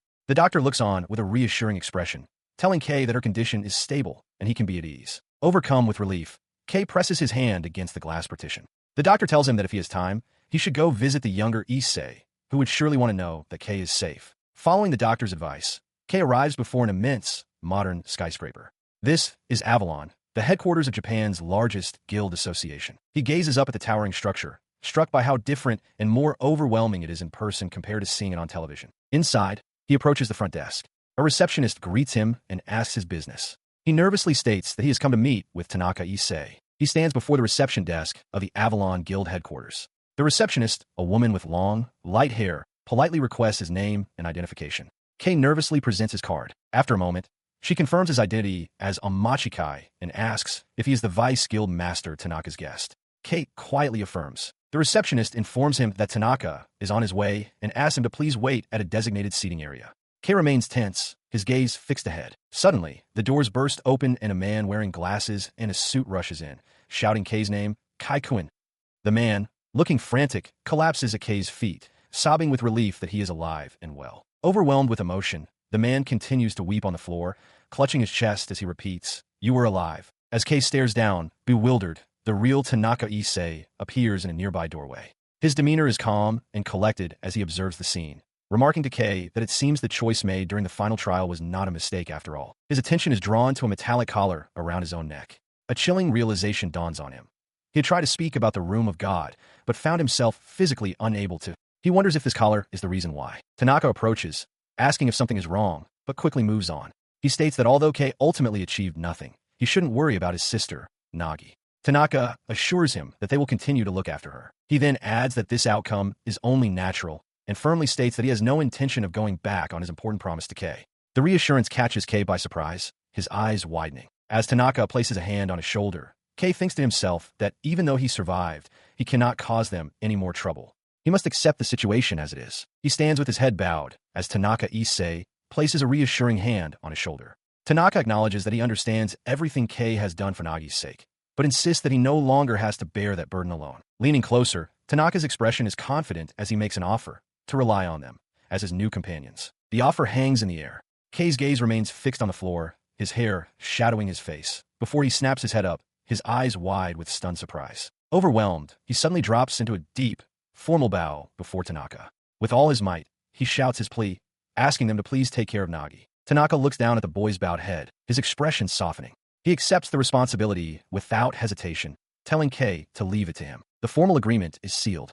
As Kei remains in his deep bow, the tension in the room seems to dissipate. Both he and the man who had greeted him so emotionally earlier appeared dazed and slack-jawed, the formality of the moment giving way to a slightly awkward, loose atmosphere. Moments later, outside the imposing Avalon Guild headquarters, Tanaka suggests they get a meal. Kei, still overwhelmed with gratitude, enthusiastically accepts the invitation. Walking through the city, Kei Amachi reflects on his day. He was supposed to have a meal with Tanaka-san, but the man was incredibly busy, so they had to cancel. He glances down at an envelope in his hand. He stares at the contents, 10 million yen. He never expected to receive the success reward in this manner. A look at the associated documents reveals that, in the end, Tanaka-san will be overseeing Nagi's treatment. The sudden windfall sparks an internal conflict. An angelic version of himself insists that this is a waste of money. It's for Nagi-chan's sake, and they must be frugal and save it. However, a devilish counterpart argues fiercely against this. He declares that they should have a luxurious lunch, framing it as a necessary ritual for their future activities. Food is the foundation of the body, he reasons, and being stingy now will only lead to collapse later. There can be no compromise. As his angelic side recoils in shock, the devilish one excitedly proposes options. Should they have Matsusaka beef steak, foie gras, or perhaps even caviar? Kei reaches a decision. He will splurge a little and eat something good. Before him sits a large, steaming bowl. It's a beef bowl. His inner devil complains, pointing out that this is just their usual spot and questioning where the luxury is. Kei smiles to himself. While he normally gets the regular size, today he is getting the special large portion. At the restaurant, Sibanoya, he decides that's not all. He also places an additional order for a soft-boiled egg and pickles as toppings. A true luxury. As he eats, his mind turns to the things he has learned since he started using the Eye of God. He can now perceive information about humans who have awakened due to the cube's influence, seeing their name, status, and skills, like a cleaner suffering from overwork or a typist lacking sleep. He continues to catalog the ability's rules. Besides magic power, he can see a person's name, profession, and skills. However, this power doesn't work through television or photographs. It can perceive objects made from magic stones or monster materials, and even things reflected in a mirror, but it fails on mundane targets like concrete or grass. He notes with a hint of amusement that he cannot see the status of his beef bowl. He continued to test the limits of his new sight. He understood that activating it allowed him to see the status of anyone in his field of vision, but by concentrating on a single point, he could glean even more detailed information. He felt a gaze upon him, but his focus was on another adventurer, noting his impressive stats and the specific attack power granted by his Buster Sword. While processing this, he ordered a large beef bowl. His analysis deepened as he realized a crucial detail. A person's combat capability changed depending on whether they held a weapon. The moment the man let go of his sword, his stats fluctuated instantly. A new understanding of his power began to form. As he contemplated this, his attention was pulled away by a nearby conversation. A man with spiky hair addressed someone, asking for the opinion of the Vice Guild Master of Avalon. The man with spiky hair continued loudly, expressing his disdain. He declared that he considered the recent incident with the Golden Cube to be a complete and utter failure. He elaborated on his point with scorn, noting that only 2 people survived, no magic stones were recovered, and that the so-called Vice Guild Master of Avalon was a disgrace. To top it all off, he mocked the official explanation, or lack thereof, regarding the reason for the Golden Cube's disappearance. Overhearing the callous words, Kei's expression hardened with anger. The man's rant triggered a vivid memory. Kei was thrown back to the very moment the Golden Cube disintegrated into particles of light before his eyes. The shock of the recollection was so strong that he gasped, startling the other patrons as he internally processed the fact that it had simply vanished. Compelled by the memory, he left the restaurant and made his way to Shibuya Station. He arrived at the public square. It was true, the Golden Cube was gone. In its place, a small, makeshift memorial had appeared, where 2 women knelt in mourning. His gaze fell upon the offerings left on the ground, bouquets of white flowers and several canned drinks. The sight of the memorial and the grieving women seemed to resonate deeply within him. He is struck by a painful memory, a distraught older woman crying, wondering how things could have come to this, while a young Nagi stands beside her, quietly pleading for someone to come back. The image of their grief brings forth another memory, the faces of all the adventurers who were lost. He touches the choker on his neck, a stark reminder that in the end, only he and his unique eyes remained after everyone else vanished. Lost in these thoughts, he stands on a busy city street at night, questioning the very purpose of the cube's appearance. His mind drifts to the vision he experienced inside the God's Chamber. He recalls a fleeting glimpse of an armored figure, convinced it was something important related to the cube, though the specifics elude him. His reflection is interrupted by an official who tells him to stay back from the restricted area. As K turns, his eye flares with its distinct gear-like pattern, a flicker of surprise on his face. The man gestures to a holographic display, asking about the cube's status. K sees information that is clearly invisible to the official, details on clear conditions and remaining magic power. He reads about a first clear reward of plus 160 magic power and perfect clear conditions that include a solo run, defeating 20 ogres, and beating the boss within 5 minutes. He wonders if such a thing as a perfect clear reward even exists. As the official speculates that a perfect clear reward must be a status increase, K has a stunning realization. While the perfect clear reward is hidden even from him, the first clear reward is visible. He understands that the person who first cleared the dungeon must have received a magic power boost, and that this is a secret only he, with his special eyes, could ever uncover. The weight of this hidden knowledge settles upon him, and a new fire lights in his eyes. He realizes with a jolt, he can still become stronger, but his resolve wavers almost immediately. He questions what he's even saying. He already secured the money for Nagi's treatment from the Golden Cube. There is no need to undertake any more risks. His thoughts inevitably lead him to the National Hospital. He stands at Nagi's bedside, watching her sleep with an oxygen mask on her face. "I'm home, Nagi," he says softly. He sits by his sister's bedside, his expression somber. He quietly addresses the sleeping Nagi, admitting he considered quitting his life as an adventurer. Now that the issue of her treatment costs has been resolved, he finds he still can't bear to leave her side, worrying he might not be there if she needed him. His thoughts drift to a flyer he holds, advertising a well-paying, full-time job available even to those without special abilities. It's a path to a normal life, but he reflects that he must wait for Nagi to awaken from what he thinks of as her other job. For now, all he can do is remain by her side. He sits patiently, a solitary figure beside the advanced medical bed that encapsulates his sister's fragile existence. He gazes at her peaceful, sleeping face, his own features hardening with a quiet resolve. Suddenly, his eyes widen in shock. The intricate gear-like pattern of his Eye of God flares to life as he stares intently at Nagi. Through this activated sight, he perceives the impossible, his sister's status screen. It displays her name, Amachi Nagi, her condition, muscular atrophic magic sclerosis, AMS, and a skill called Quirce.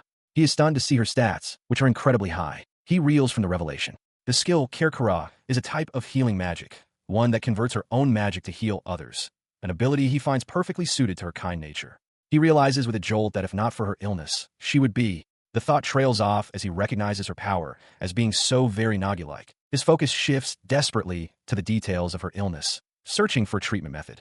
The Eye of God defines AMS as a fatal condition where obstructed magic flow causes bodily functions to fail. But when he seeks the cause and cure, the information is blocked. Cannot be viewed with current access permission level. The question forms in his mind. Does a cure even exist? The system provides an answer, and with it, a sliver of hope. The access restriction is tied directly to his own status as the owner of the Eye of God. To see the locked information, he must raise his access permission level by increasing his own stats. He knows he can't do it as he is now, but the path is clear.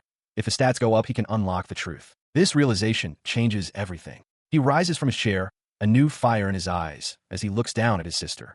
The despair has vanished, replaced by a single, powerful thought. A cure for her illness might actually be within his reach. He sat by Nagi's bedside, his mind consumed with a single thought. He had to raise his stats. Memories of their time together, reading stories, holding hands, flashed through his mind, hardening his resolve. A determined, almost predatory grin spread across his face as the path forward became clear. Sensing his intense aura, Nagi opened her eyes. She gently told him to rest easy and not to push himself recklessly as he had before. With a soft smile, she promised to try and hold on a little longer, encouraging him to move forward at a pace that suited him. Her words reached him, and he looked at her, his voice soft but firm. He called her name, then made a solemn vow. He would absolutely find a cure. He promised that once she was well, they would finally be able to do things together. At the thought of their future, Nagi's eyes lit up. She suggested that when that day comes, they should go out to eat cake together. The image of a vibrant patisserie, filled with colorful desserts, flashed in their minds. Their hands joined, pinkies locking to seal the vow. It's a promise, he affirmed, their shared hope now a tangible pact between them. With renewed determination, Kayamachi adjusts his gear, a confident smile on his face. He declares himself ready to go. His confidence shatters in an instant. He falls to his hands and knees, the realization crashing down on him. His sword is gone. The memory floods back, the angelic statue from the trial of wisdom. He curses the damned angel, frustrated that he had completely forgotten his sword was taken during the ordeal. He considers simply buying one of his usual cheap swords, but then pauses. A crucial fact comes to mind. A weapon with high stats will directly enhance his own. He looks at an online shop, comparing a cheap blade to a vastly more expensive one, understanding the potential advantage. Thinking it over, he concludes that he must splurge a little on a good weapon to raise his combat power. He also recalls the conditions for the complete solo capture of the cube. Defeat 20 ogres and a boss in under 5 minutes, a feat only possible on a first attempt. With no connections in the world of high-end armaments, he makes a call. Holding the business card of Tanaka Issei, Guild Master of Avalon, he asks if he's reached the right person, explaining his predicament. Following the call, Kei and his suited companion arrive at a lavish establishment. An incredibly enthusiastic man greets them at the door, welcoming Amachi-sama and explaining that Tanaka had informed them of his visit. He is immediately overwhelmed by the shop's opulence. Staring wide-eyed at the gleaming weapons and decor, he can't help but feel he's completely out of his element. Gazing at the displayed swords, his focus returns. He knows that for someone with low magic power like himself, the weapon's inherent stats are critically important. He has to find something good to compensate for his own deficiencies. As he considers a long sword, a familiar design, his eyes begin to glow. He realizes he can use his unique sight to analyze a weapon's performance in detail. Understanding this, he picks up the sword, ready to make an informed choice. He examines a blade, the High Wolf's Fang sword, noting its impressive plus 120 attack power. The weapon, forged from a High Wolf's Fang and high-purity magic, has no price listed, but he recognizes it as a bargain find thanks to his discerning eyes. Turning to the shopkeeper, he asks for the price. The shopkeeper beams, announcing that while the price is 24 million, it is currently part of a special stock clearance sale with a 90% discount, bringing it down to 2.4 million. Kei is stunned by the sudden, massive price drop. Before he can process this, the shopkeeper adds that since the item is damaged, there's an additional 80% discount, making the final price 2.4 million. Kei is momentarily thrilled, then utterly confused, realizing the price hadn't changed at all despite the second discount. Sweating, Kei considers that 2.4 million is still a steep price, but he steels his resolve and agrees to the purchase. The shopkeeper thanks him enthusiastically and immediately pivots, asking if he would also be interested in looking at some clothes. The man explains that for an adventurer, defensive equipment is just as important as a weapon. He gestures next door, informing Kei that he runs an adjacent fashion store and invites him to browse. Kei glances down at his own worn-out attire, contemplating the offer. He stands silently for a moment, taking in the simple, tattered state of his current clothes, acknowledging the truth in the shopkeeper's words. Having agreed, Kei listens as the shopkeeper calls for assistance. A young woman with a towel wrapped around her hair appears, whom the man introduces as his cute younger sister. Looking at his own ragged clothes, Kei concedes that he really does need a new outfit. Moments later, Kei emerges in a stylish new adventuring outfit. The shopkeeper's sister declares that it suits him perfectly. She explains that the specially made clothing not only provides defense, but also regulates body temperature for comfort in any weather. Kei is impressed, but immediately becomes anxious about what such a high-quality set will cost. The shopkeeper announces the price for the full set is 1.2 million yen. However, he immediately follows up by declaring another 90% off stock clearance sale, dropping the price to 120,000 yen. Experiencing a strong sense of déjà vu, Kei is once again shocked by the discount, though he still considers the final price to be high. Leaving the shop fully equipped, Kei offers his thanks. He reflects on the whirlwind of the sale, glad to have acquired good gear, but feeling a bit uneasy about how cheaply he was able to buy everything. He walked away from the shop, his new purchases in hand. Behind him, the shopkeeper's assistant and another woman watched him go, while the shopkeeper himself made a call, stating he would cover the supplementary costs of the items Kei had just bought. On the other end of the line, Tanaka Issei listened as a cheerful receptionist informed him that Kei Amachi had departed. He thanked her for the update, apologizing for the trouble before confirming to the shopkeeper that he would bear the full financial burden. He explained to the shopkeeper that while he had wanted to provide the gear for free, he knew Kei's personality would prevent him from accepting it so plainly. He then added with a hint of amusement that Tanaka's friend, the shopkeeper, certainly has a good eye for people. The shopkeeper, flattered, had praised Kei's choice, noting that the weapon he purchased was the highest performance model in the entire store and that Kei must be a truly excellent adventurer. From his office, Tanaka mused on the young man. He acknowledged Kei's impressive observational skills, but doubted he had the experience to properly appraise a weapon. He wondered if it was an innate talent or something more. As Tanaka pondered who Kei Amachi truly was, Kei himself felt a sudden jolt of awareness. His current status manifested before his eyes. Name, Amachi Kai. Condition, good. Skill, God's Eye. His base stats were all minimal, but his new equipment provided a massive boost, bringing his attack power to 121 and his defense to 101. He processed this information. While his stats were high with the gear, he knew that without it, he was still just a low-rank adventurer. His thoughts were punctuated by the nearby chatter of two women fawning over S-rank adventurers. It was clear, his immediate goal had to be raising his fundamental stats. With his mind made up, he clenched his fist. He would aim for the complete conquest of an E-rank cube.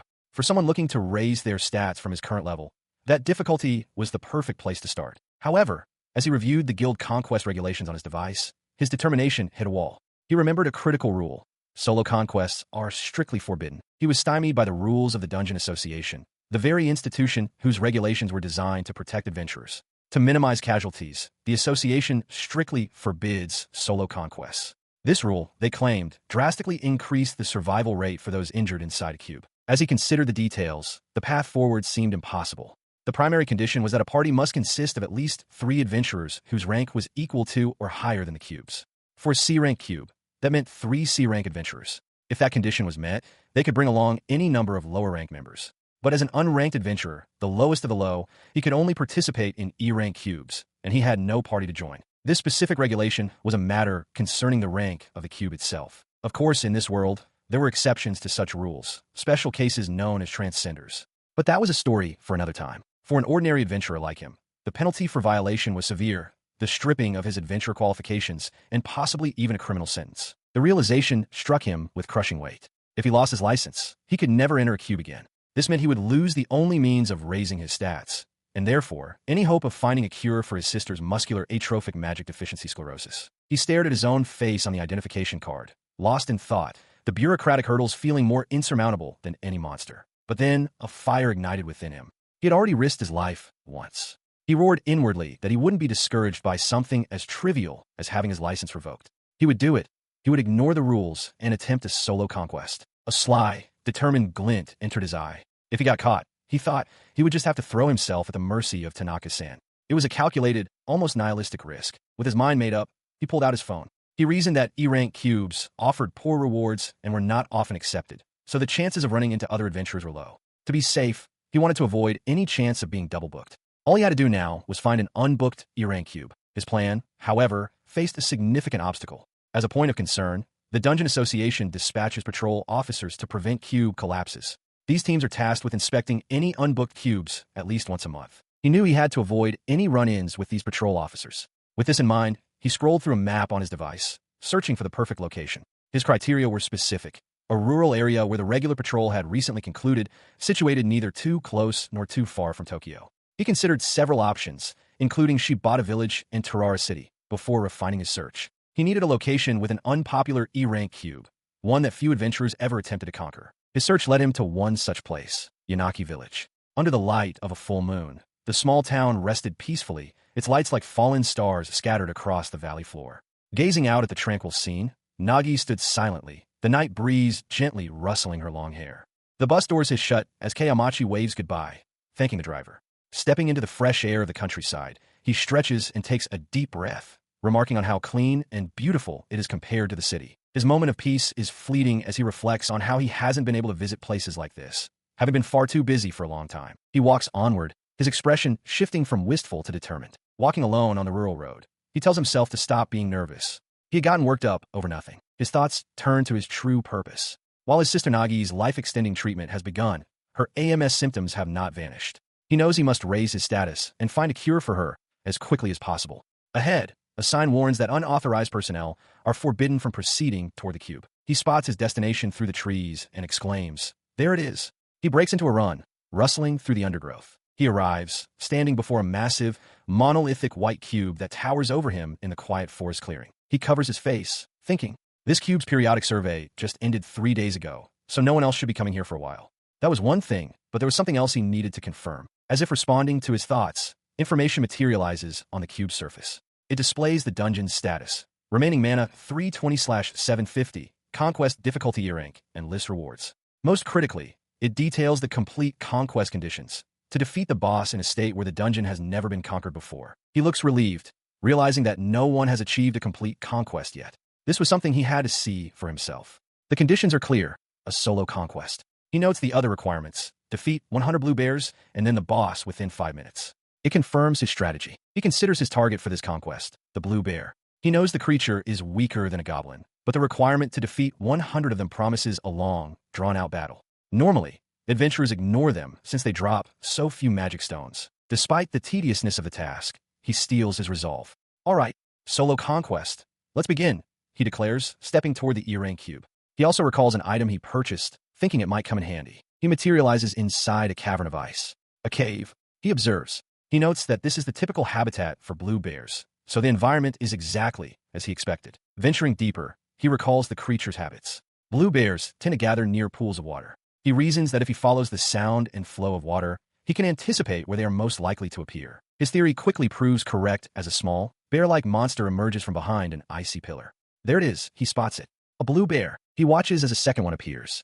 He knows they aren't particularly dangerous, as they mostly just perform threat displays. The real issue is their toughness. A normal sword would require 4 or 5 hits to take one down. Defeating 100 of them will be grueling. Unsheathing the new C-rank weapon he bought, he lunges forward to meet the growling creatures, ready to test its effectiveness against their notoriously tough hides. The blade slices through the monster with impossible ease, shattering it instantly. Case stares at his weapon in shock. What is this sharpness? He thinks, a grin spreading across his face. This is a C-rank weapon. With this, I can easily defeat 100 of them. The sound of the kill attracts attention. From the deeper shadows of the cave, a horde of blue bears emerges, their collective growls echoing off the ice as they advance on him. He meets their advance with a look of fierce excitement. So their friends have gathered because one was killed, but that's just what I wanted, he roars. Keep coming at me. He moved with practiced efficiency, his new blade cutting through the blue bear horde. The remaining creatures watched as their kin fell one by one, their simple minds unable to process the speed of the assault. The cavern floor was quickly littered with the defeated forms of the small monsters. Even as some hesitated, others continued their futile charge towards him. To deal with the stragglers, a concussive blast erupted amidst the remaining bears, silencing the last of the swarm in a cloud of dust and debris. As the dust settled, he clenched his fist in satisfaction. He realized his unique eyes were a great advantage, having informed him that blue bears have a habit of preying on sapphires. This knowledge had been invaluable. He picked up one of the gems, recalling that sapphires were once quite valuable before the appearance of the cubes caused their market price to crash. He noted that the magic stone bomb he'd purchased had been perfect for finishing off the ones that tried to flee. Suddenly, a notification materialized in his vision, declaring the condition for full conquest. The subjugation of 100 blue bears was now clear. He was surprised, realizing the system actively informed him upon completing such objectives. With that task complete, his gaze fell upon a massive, reinforced door that now dominated the far end of the cavern. He understood immediately. It was time for the boss battle. He knew that a boss monster typically waits behind such doors within a cube. The logical conclusion was that the progenitor of the blue bears, a sapphire bear, would be there. Unlike its lesser kin, this creature would be aggressive and tough, and he would have to defeat it within 5 minutes to succeed. His expression hardened. He had never fought a sapphire bear before, but his hand tightened around the hilt of his sword. He now possessed a powerful weapon, and that gave him confidence. As the great door ground open, the hulking, crystalline form of the sapphire bear was revealed. Kay stood his ground, his eyes narrowed with focus, ready to face the dungeon's master. He wasted no time. As the colossal sapphire bear lunged with a ferocious roar, he met its charge head-on, his teeth gritted in exertion. With both hands, he swung his new sword in a powerful arc, aiming to cleave the crystalline monster. The C-rank blade connected with devastating force. The monster's crystalline head didn't just crack, it shattered, exploding into a shower of sharp, glittering shards. He followed through with the immense momentum of the strike, driving the blade downwards through the disintegrating form of the boss monster. Fragments of crystal flew past him as his attack carved a path of destruction. As the last fragments of the boss clattered to the floor, a system notification materialized before him. The condition, to defeat the boss within 5 minutes, was marked as clear. A success reward, a class-up piece was granted. Overjoyed, he pumped his fist, shouting in triumph. He had done it. In a vision of chaos, a colossal, draconic monster roars over a burning, ruined cityscape. The front line of defense has utterly collapsed, leaving only destruction in its wake. Amidst the panic and fleeing crowds, an official desperately shouts, questioning when guild reinforcements will arrive. His subordinate, however, points in terror toward the heart of the destruction, spotting a lone figure standing firm. That figure is revealed to be the S-rank hero, Amachi Kai, a man with a supremely powerful physique. The crowd's fear turns to awe as they chant his name, recognizing him as their ultimate hope. He unleashes a devastating God-eye beam, a blast of pure energy that astonishes the onlookers, who can only stare in amazement at his overwhelming strength. The adoring crowd swarms him, their cheers echoing. They praise him as the pinnacle of an S-rank hero and desperately ask how they could ever hope to attain such power. He simply closes his eyes and offers a confident, knowing smile, basking in the adoration as the perfect, idealized hero. But this entire heroic spectacle was nothing more than a dream. In a quiet room, the real Kei Amachi stirs on a couch, mumbling the word dream as he begins to wake. He jolts awake with a start, realizing how late it is. His phone shows the time is 7:57 p.m. and displays a picture of his sister, Nagi. He panics internally, knowing the next train is the last. If he misses it, he'll have nowhere to sleep. His thoughts drift to his recent efforts. He has been relentlessly clearing E-rank cubes, and while his stats show a significant numerical increase, he feels no tangible difference in his own strength, accepting this reality with a quiet resignation. However, his true focus is on the reward from these clears, the class up piece. He knows that collecting 10 of them is said to trigger a class up. Having already gathered 9, he is only one away from his goal. He wonders if this is the key to a true power boost, or perhaps the way to finally unlock the sealed authority of his god's eye. He stands frozen on the platform, a look of shock on his face as the doors to the Tokyo-bound train begin to slide shut.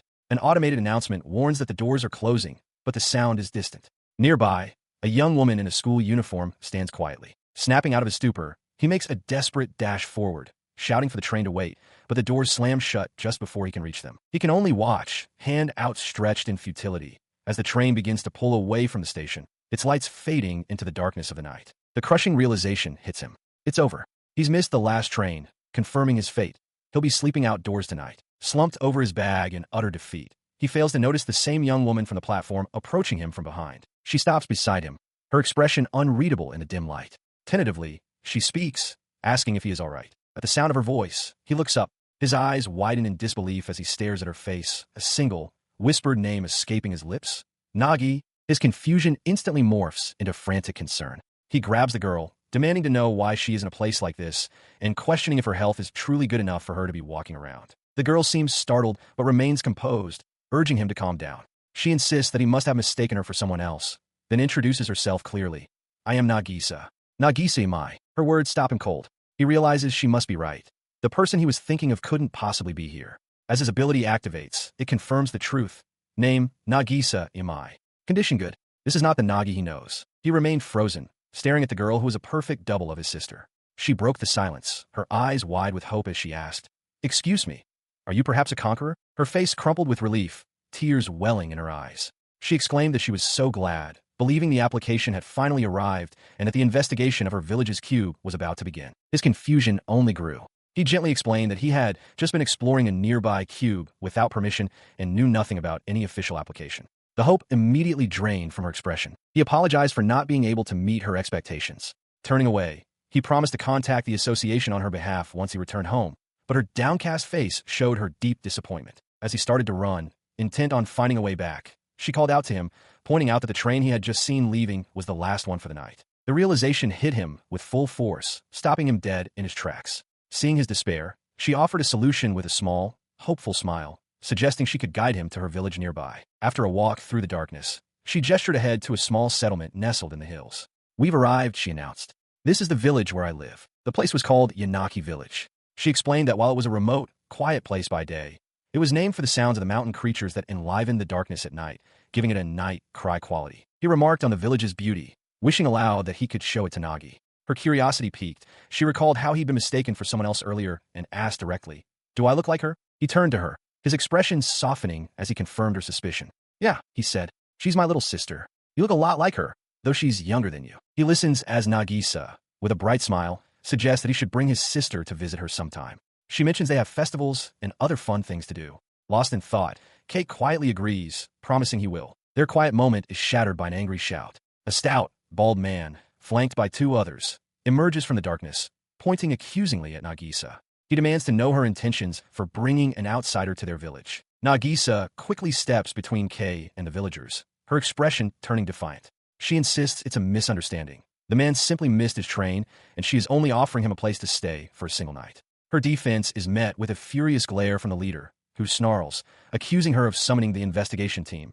Once more, the younger man with the headband places a calming hand on the leader's shoulder, whom he addresses as Old Man. He reasons that Nagisa's story seems credible, noting that a guild dispatch party would arrive in a group. The fact that Kei is alone, he concludes, suggests he isn't there with the intention of conquering the cube. He turns to Kei with a weary smile, offering a casual apology for the confrontation. The old man scoffs, but grudgingly admits that the logic is sound. The man with the headband then tells Kei to get lost, but his words trail off as his expression shifts. His gaze intensifies, a hint of malice creeping into his previously relaxed demeanor. Kei watches him, a sense of unease growing. In that moment, a strange connection becomes visible. The eyes of Kei, Nagisa, and the villager all share the same unsettling, intense light. The shared glance triggers a jarring vision in Kei's mind. a dark, cloaked figure standing amidst digital corruption, and a pair of piercing, powerful eyes that mirror his own. The vision overwhelms him. Kay cries out and staggers, clutching his head as a wave of pain washes over him. The sudden development startles the villagers, and their leader yells for them to leave immediately. No one in that clearing could have possibly anticipated such an event. He groans, pressing a hand to his face as the searing pain from the vision continues to rack his senses. Beside him, Nagisa's voice is filled with concern as she asks if he is all right. As the villagers turn their backs and walk away, he tries to focus his own power on them, but the information is obscured. A glitched status window reveals the name Furuya Kyuya and the skills Mist of Delusion and Eye of Darkness, but the crucial status section is unreadable. He wonders why he can't see it, questioning if this is the effect of the Eye of Darkness, a power that seems to conceal a cube lurking in the night. The man with the headband, Furuya, glances back at them, a cold, knowing look in his eyes. He understands that Kei and Nagisa are now on a path leading directly toward the collapse. Unfazed, the pair stand their ground, watching the villagers disappear into the darkness. The very fabric of the system interface seems to flicker and degrade, a visual echo of the impending collapse he mentioned. Under the light of a crescent moon, Kei Amachi and Nagisa Imai arrive at a traditional Japanese house. An elderly woman stands at the entrance, welcoming Nagisa home and informing her that the bath is ready. Nagisa, surprised, calls out to her grandmother, while Kei looks on, equally bewildered. They have been brought to this house for the night. Flustered, Nagisa demands to know what her grandmother is implying. Instead of answering, the old woman bows deeply before a confused Kei, formally asking him to take care of her granddaughter. Later, the three of them are seated for dinner. The grandmother apologizes to Kei, saying she's grateful he could stay for the night and join them for a meal. She adds with a smile that meals are always more lively with more people, as Nagisa eats happily beside him. Her smile turns mischievous as she declares that doing this much is only natural if she wants to see her great-grandchildren. The comment makes Nagisa flush with embarrassment, while Kei looks up in shock, questioning the grandmother. The grandmother playfully pinches Nagisa's cheek, commenting on her long hair, to which Nagisa protests that wasn't the point. As they banter, Kei eats with a gentle smile, his attention half drifting to a news report beginning on a nearby television. His smile vanishes. The news anchor reports that earlier in the day, a B-rank cube in Texas was destroyed by the international terrorist organization known as the Annihilation Cult. The situation was reportedly stabilized by the transcendent Arnold Artius, but the Dungeon Association continues to investigate the cult. The word collapse echoes in Kei's mind. He contemplates the term collapse is the literal destruction of a cube. When a cube's magic power exceeds its critical point for not being cleared, it shatters, unleashing a tide of monsters that turns the surface world into a sea of fire. The Dungeon Association's regular surveys are meant to prevent this very outcome. His thoughts turn to the perpetrators. The Annihilation Cult is a group that intentionally triggers these collapses. A collapsed cube is annihilated, never to be restored, and the cult treats this annihilation as their creed. They are a terrorist group whose members, motives, and base of operations are all unknown, united only by their goal to destroy cubes. As this grim information settles, the dinner table suddenly lurches. A bowl clatters to the floor. Nagisa is on her knees, trembling violently and clutching her arms in abject terror. Startled, Kei turns to her, calling her name in concern. He is met with the sight of her wide, horror-filled eyes, her entire body shaking uncontrollably. She quietly agrees as her grandmother tells her to go take a bath, promising to clean up the rest. As Nagisa walks away and shuts the door, Kei watches her go, his expression filled with concern. Her grandmother then turns to Kei, politely asking him to turn off the television. He quickly agrees, his eyes still reflecting his worry for Nagisa. As a pot bubbles on the stove, the grandmother apologizes for Nagisa's unsettling behavior. Kei insists that it's all right and gently asks if something on the news had upset her. Pouring a hot drink, the old woman looks down with a somber expression. She confirms his suspicion, remarking that Nagisa had been doing fine until now, and that his question, while perhaps blunt, was pertinent. She looks directly at Kei, her face etched with sorrow, and explains the trigger with a single, heavy word: collapse. The grandmother reveals the horrific truth.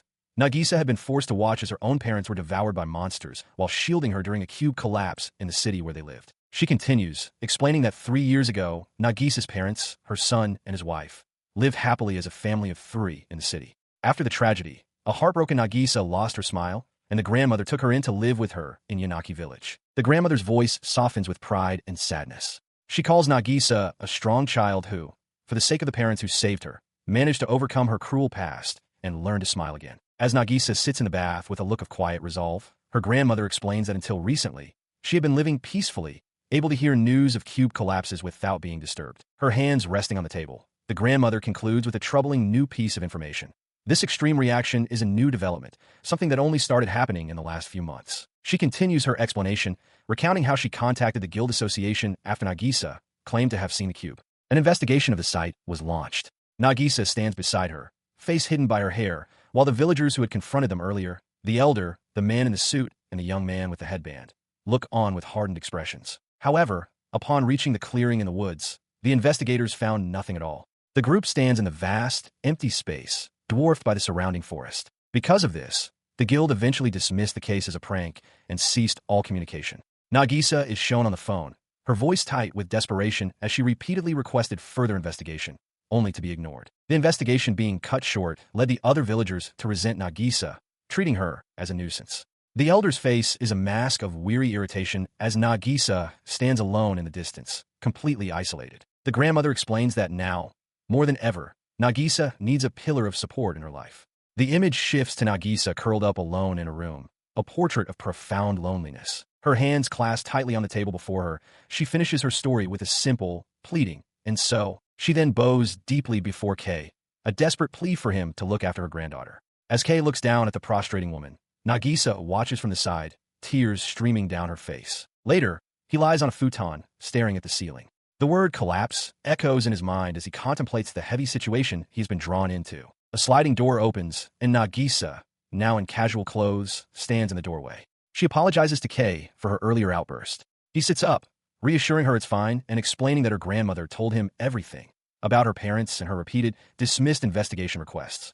Nagisa looks down, somberly affirming his words. The scene shifts to a memory, narrated by a young woman with glasses. She recounts an event from a few months prior, explaining that she saw the village elder, Furatani, his son Kyuya, and the man in the suit at the village entrance late at night.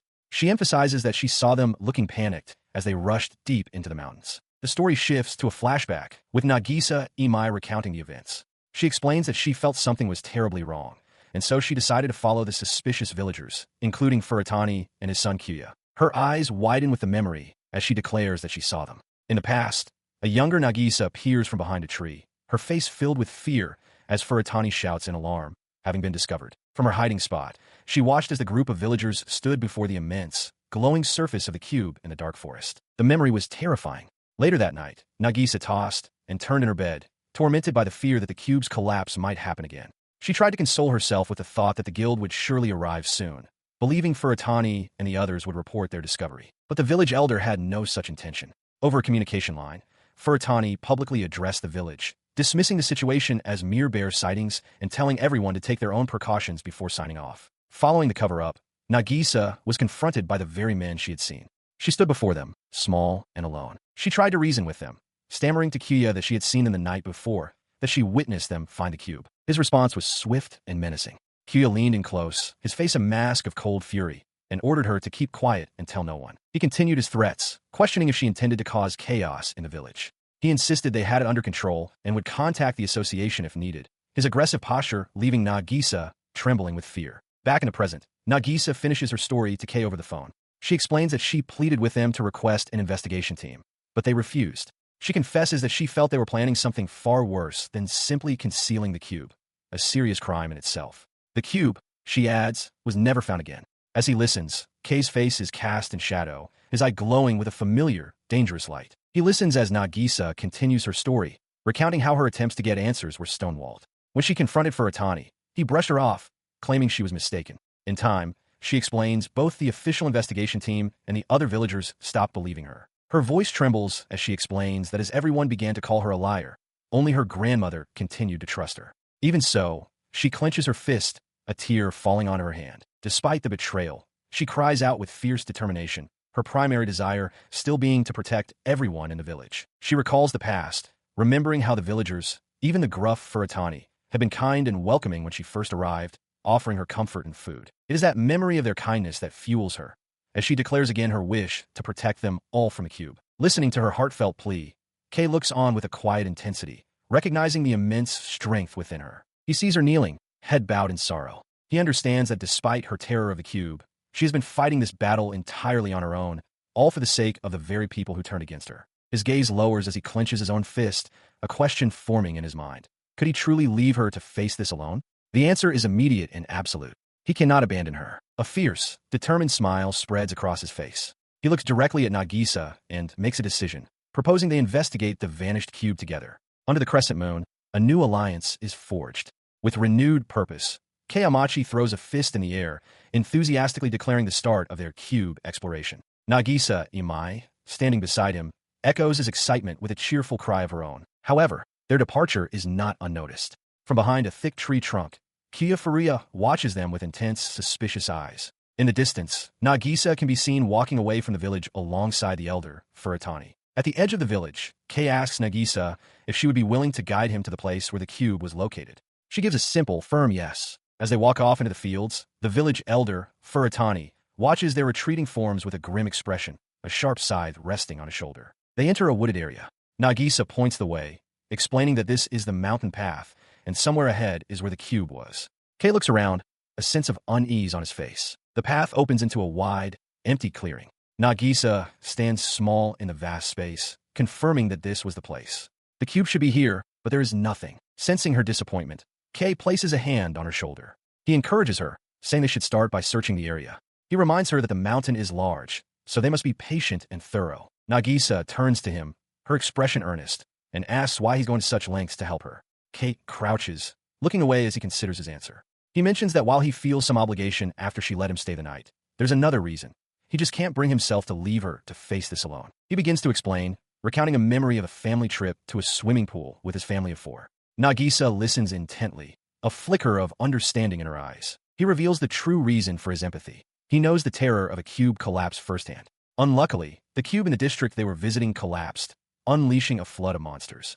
The event, he says, was a true hellscape. He continues his story, the memory of that day, still raw. As a child, he had run with frantic desperation, focused only on saving his sister, both of them streaked with soot and tears amidst the chaos. He recalls learning of his parents' deaths afterward. Alone and curled into a ball, he cursed his own weakness, tormented by the thought that if he had only possessed more strength or courage, he might have been able to save them too. From a brightly lit doorway, his younger sister Nagi had watched him, her face a mask of sorrow as he was consumed by his despair. He, however, could only mutter about his powerlessness. Bringing his story to a close in the present, he explains to Nagisa that because he had someone he wanted to protect, he couldn't allow himself to remain lost in depression forever. She looks at him with deep understanding, her hands clasped before her. She tells him that is precisely why she couldn't abandon him, especially hearing him speak of wanting to protect those who are important to him. Her words seem to bolster his spirit. Looking toward the trees, Kei declares that they should investigate the surrounding area before it gets dark. Nagisa enthusiastically agrees. While resting for a moment in a grassy field, Kei suddenly recoils in exaggerated terror, startling Nagisa, who sits beside him, utterly perplexed by his reaction. The moment triggers a shared memory from their childhood.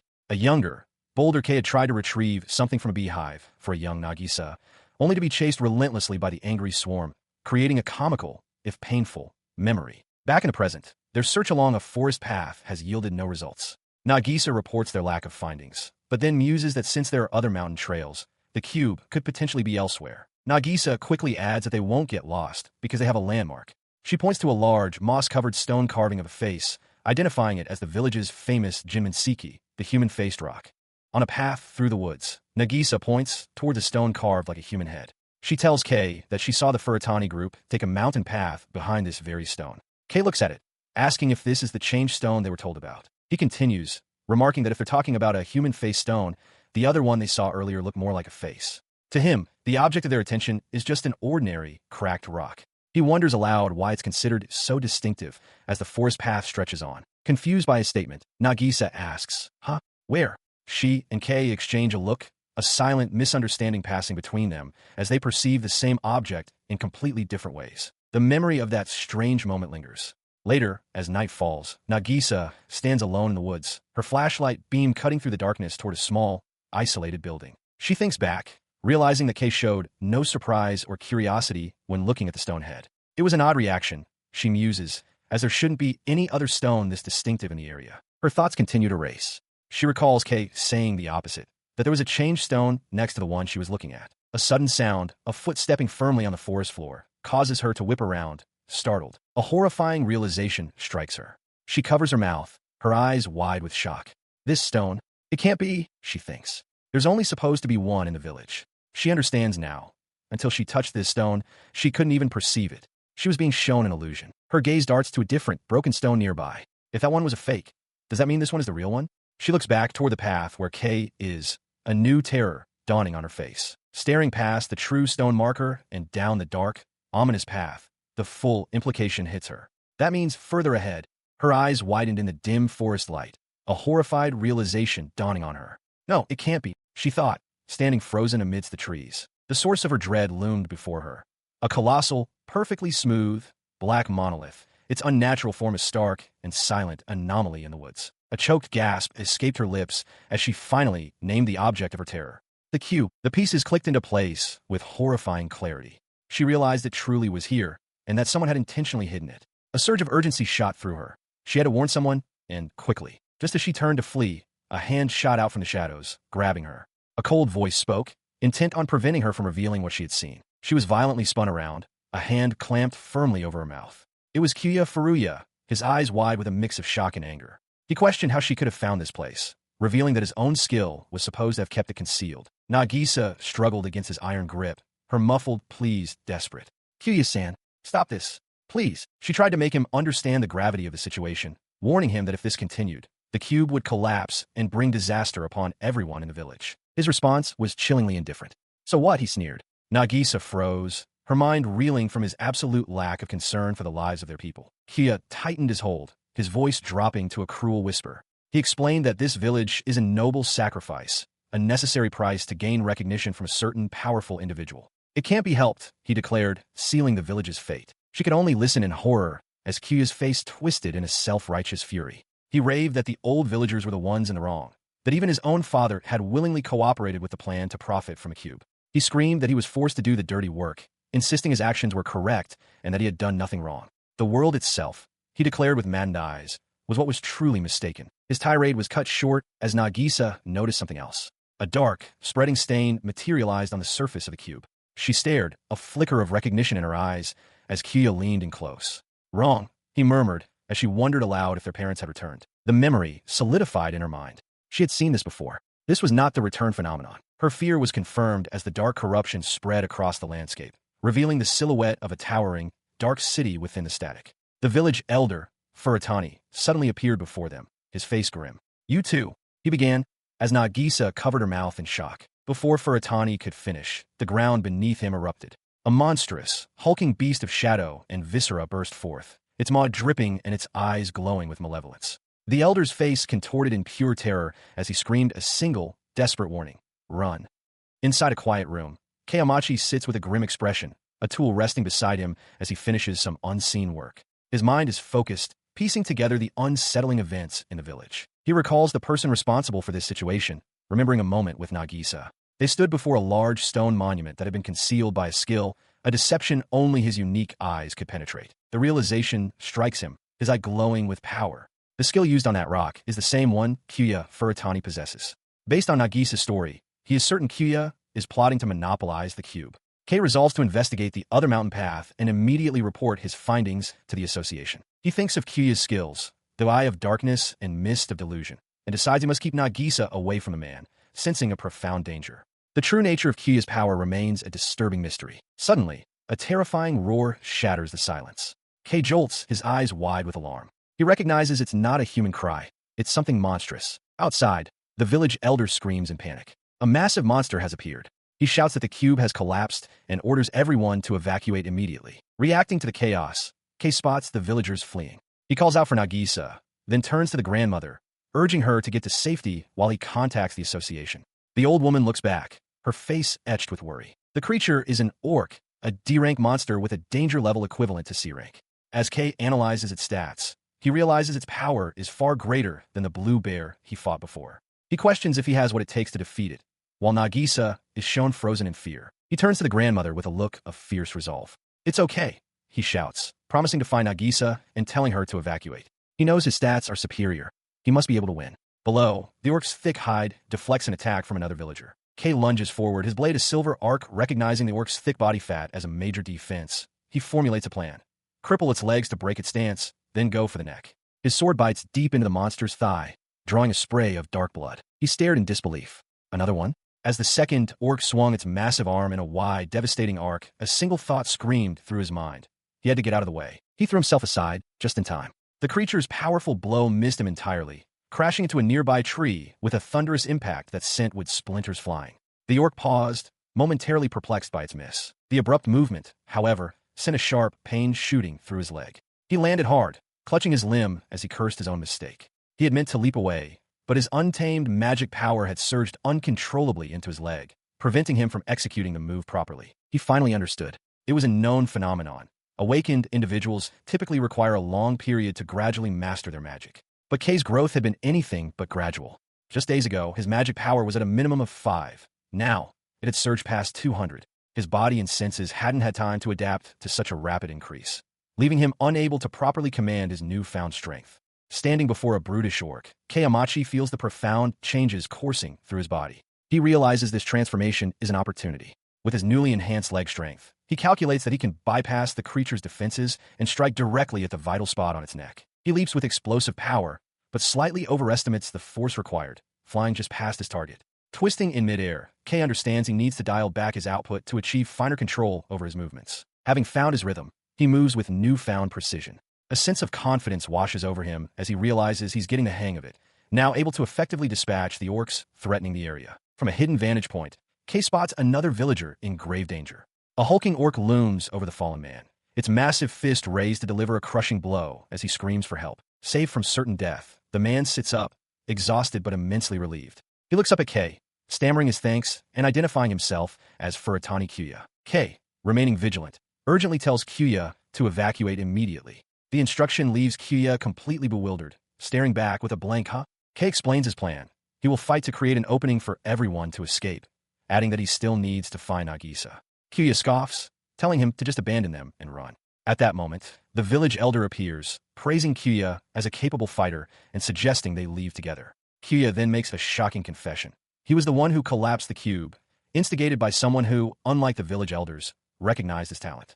He bitterly rails against the villagers for telling him to know his place, declaring that this backwater town that never acknowledged him deserves to be destroyed. He continues his rant, insisting his only fault was bad timing and that he is truly a talented person. He tells K to just run away alone.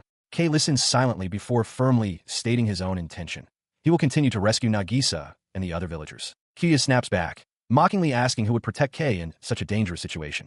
The question makes K turn away, his hand clenching into a tight fist. He spins back around, his expression transformed by cold fury. A terrible realization dawns on him. No, he snarls. If you're talking about Nagisa, she's right here, isn't she? Kuya's face contorts, his bravado vanishing as he grits his teeth. He stares at the scene before him. Kuya holding Nagisa captive. A memory of Nagisa's determined, smiling face flashes through his mind, a stark contrast to her current dire situation. The tense standoff is shattered by the village elder, who grabs K's arm. With a face twisted by terror, he screams that this is no problem for K and demands to be escorted to a safe location immediately. K's eyes flare with their gear-like pattern as he shoves the man's hand away. His gaze locks onto Kuya as he coldly states that he doesn't care what Kuya thinks of the village. Kuya recoils, stunned, wondering how K could possess such a skill. His voice trembles with rage as he roars at Kuya not to mock Nagisa's resolve. He shouts that she is fighting, not running from her past or the cube, and furiously accuses Kuya of using her for his own pathetic escape from reality. Kuya is left speechless. With cold finality, K tells him that he can simply continue running, now and forever. His mind flashes back to an earlier discovery. He remembers finding on the mountain path the true man-faced stone, now a dissolving mass of black, corrupted data. In that memory, as he knelt by the corrupted remains, his eyes had caught on a small object lying in the grass, a hair scrunchie. The horrifying realization struck him then, as it does now. It was the scrunchie Nagisa always wore. She must have been inside the cube when it collapsed. In that same moment of discovery, a system notification had materialized before him, announcing a first-time clear reward for defeating 50 orcs. The message concluded with a simple, direct quest: save her. Fueled by this memory and his grief, K screams his vow to the world, his voice cracking with emotion. Of course I will. Within the dark, dripping confines of cavern, Nagisa Imai is trapped. A massive, fleshy maw closes around her, its cavernous interior slick with saliva as she is pulled into the gullet of a monster. The creature holding her is revealed to be a monstrous orc, its pig-like face twisted in a grotesque leer as it looms over her terrified form. Its head suddenly begins to contort, its solid form melting and shifting unervingly. Nagisa can only watch in horror, her hand covering her mouth as the beast's body liquefies before her eyes. The transformation completes, leaving a hulking, amorphous mass of viscous slime where the orc once stood, still trapping Nagisa within its shifting form. Released from its grasp, she collapses to the cavern floor, covered in the creature's fluid and trembling with fear. As the monstrous slime looms over her, a hand suddenly grabs her arm, pulling her back.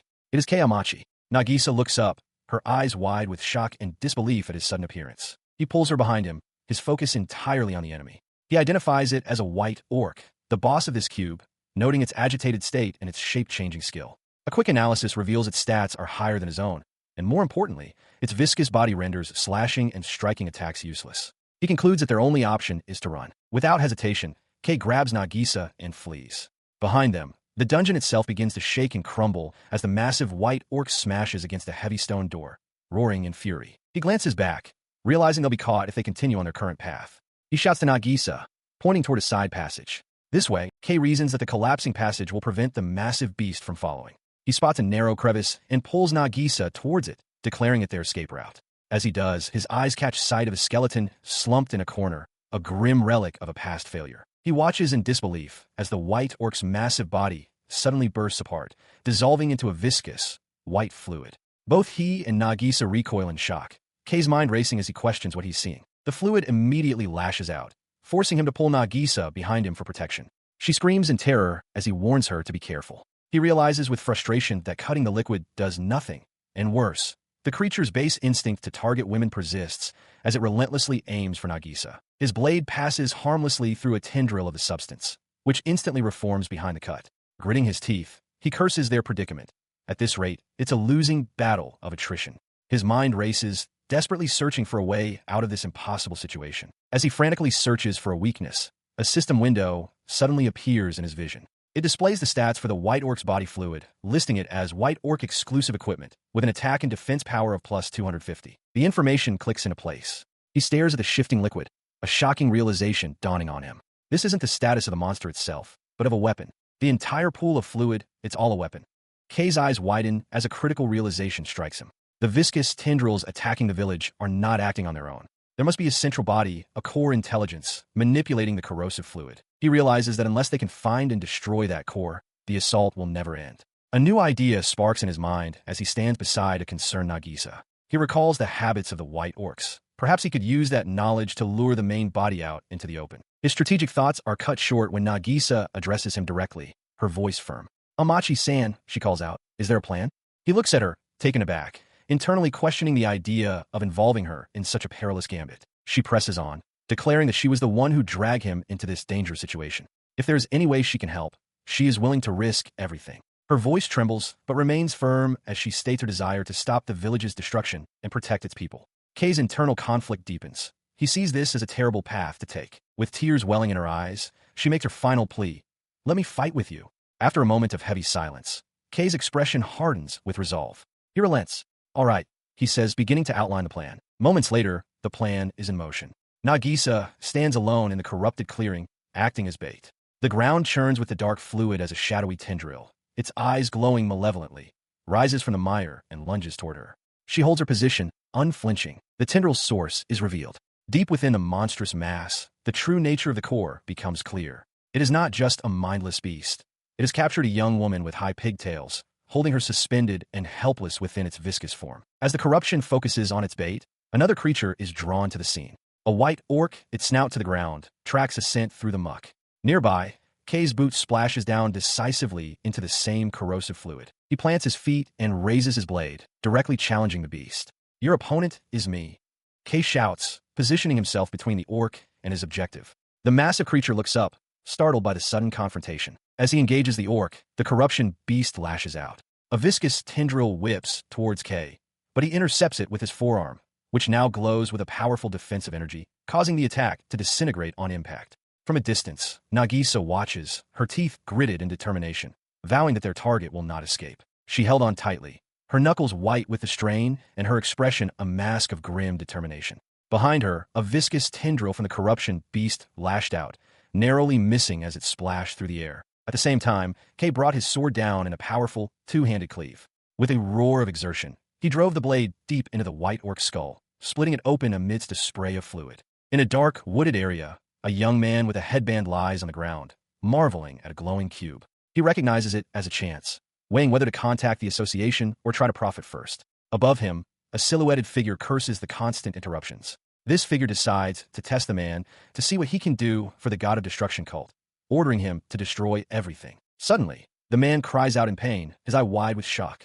He has been struck from behind and whirls around, demanding to know who is there. He looks up into the shadowed face of a tall, imposing figure wearing a dark, hooded cloak that reveals a powerfully built torso. The figure stares down at him in silence. The man's fear instantly evaporates, replaced by manic laughter. He excitedly identifies the figure as a disciple of the god of destruction, boasting that he destroyed the cube for their sake, though he admits some interference prevented him from finishing the job. He continues his frenzied explanation, claiming it must be a sign from the gods that a cube appeared right after the cult gave him a trial. He praises his own cleverness, noting that causing a collapse is also an opportunity for fundraising, proving his superior worth. His desperation mounting, he grabs at the figure's cloak, pleading for them to acknowledge him. The man continues to plead, but the cloaked figure has already moved past him, now standing silently at his back, completely ignoring his words. The cloaked figure, the archbishop, speaks as if to an unseen party. They report that the destruction of the cube was a failure and express surprise that this rural area had the forces to counter a collapse. They then ask if they should initiate another one. The ignored man tries to get their attention. Confused, enraged at being disregarded, the man screams, demanding they stop ignoring him. The archbishop calmly notes that the association's forces will likely arrive soon. The man's eyes widen in terror as his body begins to move against his will. He cries out in pain and fear, begging to be spared. The archbishop, having received their mission, states with cold finality that everything is for the liberation of the world as an unseen force crushes the life from the failed aspirant. The cloaked figure looks down at the now still body of the failed disciple. "Ah, it's finally quiet," they remark before turning away and speaking into a communication device. "Excuse me." As they finish their communication, another figure approaches from behind, their boots crunching on the grass. The archbishop turns, their gaze cold and questioning, as the long-haired man asks what, ultimately, they were trying to accomplish. He criticizes the archbishop's actions as emotional and lacking a clear objective, aside from the obvious desire to join the god of destruction cult. He points out that the archbishop seems to have no plan beyond that, declaring that their cult is not a refuge for such whims. The man states that they're all gathered under a great cause and must save humanity from the cubes. The archbishop's eye, filled with its gear-like pattern, glares back, their resolve unshaken. Elsewhere, in the aftermath of a different conflict, Quirce bows deeply, his forehead nearly touching the ground in a profound, silent apology. His apology is directed at Kayamachi, who sits calmly on the floor. The other villagers are in shock, one exclaiming that the elder Furatani is apologizing to an outsider. Another shouts at Kyuya to knock it off. The elder himself seems to realize just how stubborn Kyuya had been until this moment. Overcoming his surprise, the elder Furatani steps forward, his expression filled with remorse. He declares that the recent incident is his responsibility. He acknowledges that while Kyuya was instigated, he himself is not blameless for deceiving everyone. He turns to Kei and Nagisa, bowing his head. He apologizes for ignoring their feelings and, as an added consequence, for all the trouble caused. He declares that he will take full responsibility for repairing the destroyed house and compensating for all other damages. He admits that the elder of Furatani is a stubborn man, referring to his own past actions. In the background, the ruins of a building stand as a testament to the recent destruction. A gentle smile crosses Nagisa's face. She tells the elder that she knows he was using the money for the sake of the village, pointing out that he recently bought all the new farm equipment. She encourages him not to carry the burden alone and suggests they all work together to make the village better. The other villagers agree, noting how convenient the new tools were. The villagers rally together, one exclaiming, "All right," as Nagisa smiles, pleased. The grandmother remarks with a laugh that Nagisa has become an adult without them even noticing. Kei watches her, a small smile on his face, thinking her name, Amachi-san, as he observes her ability to bring people together. The village elder, Furatani, addresses Kei Amachi, expressing gratitude for his help. On behalf of the village, he apologizes for their past disrespect and states that a man of Kei's caliber would be most welcome to stay. The elder, along with Kyuya, then performs a deep, formal bow of apology, leaving Kei utterly bewildered by the sudden and dramatic shift in their demeanor. A few days later, he sits alone in a field, contemplating his imminent departure from the village. He knows that Tanaka and the association officials will arrive soon, and he will be required to report to them. He recalls Nagisa's stern advice, delivered in a chillingly low voice over the phone, urging him to be completely honest about the unauthorized dungeon conquest, trusting that Tanaka would handle the repercussions. His thoughts then turn to the items he's collected. He recalls obtaining a piece after defeating the White Orc, which completed his set of 10 class-up pieces. He examines his status, noting that despite having all the required components, no change has occurred.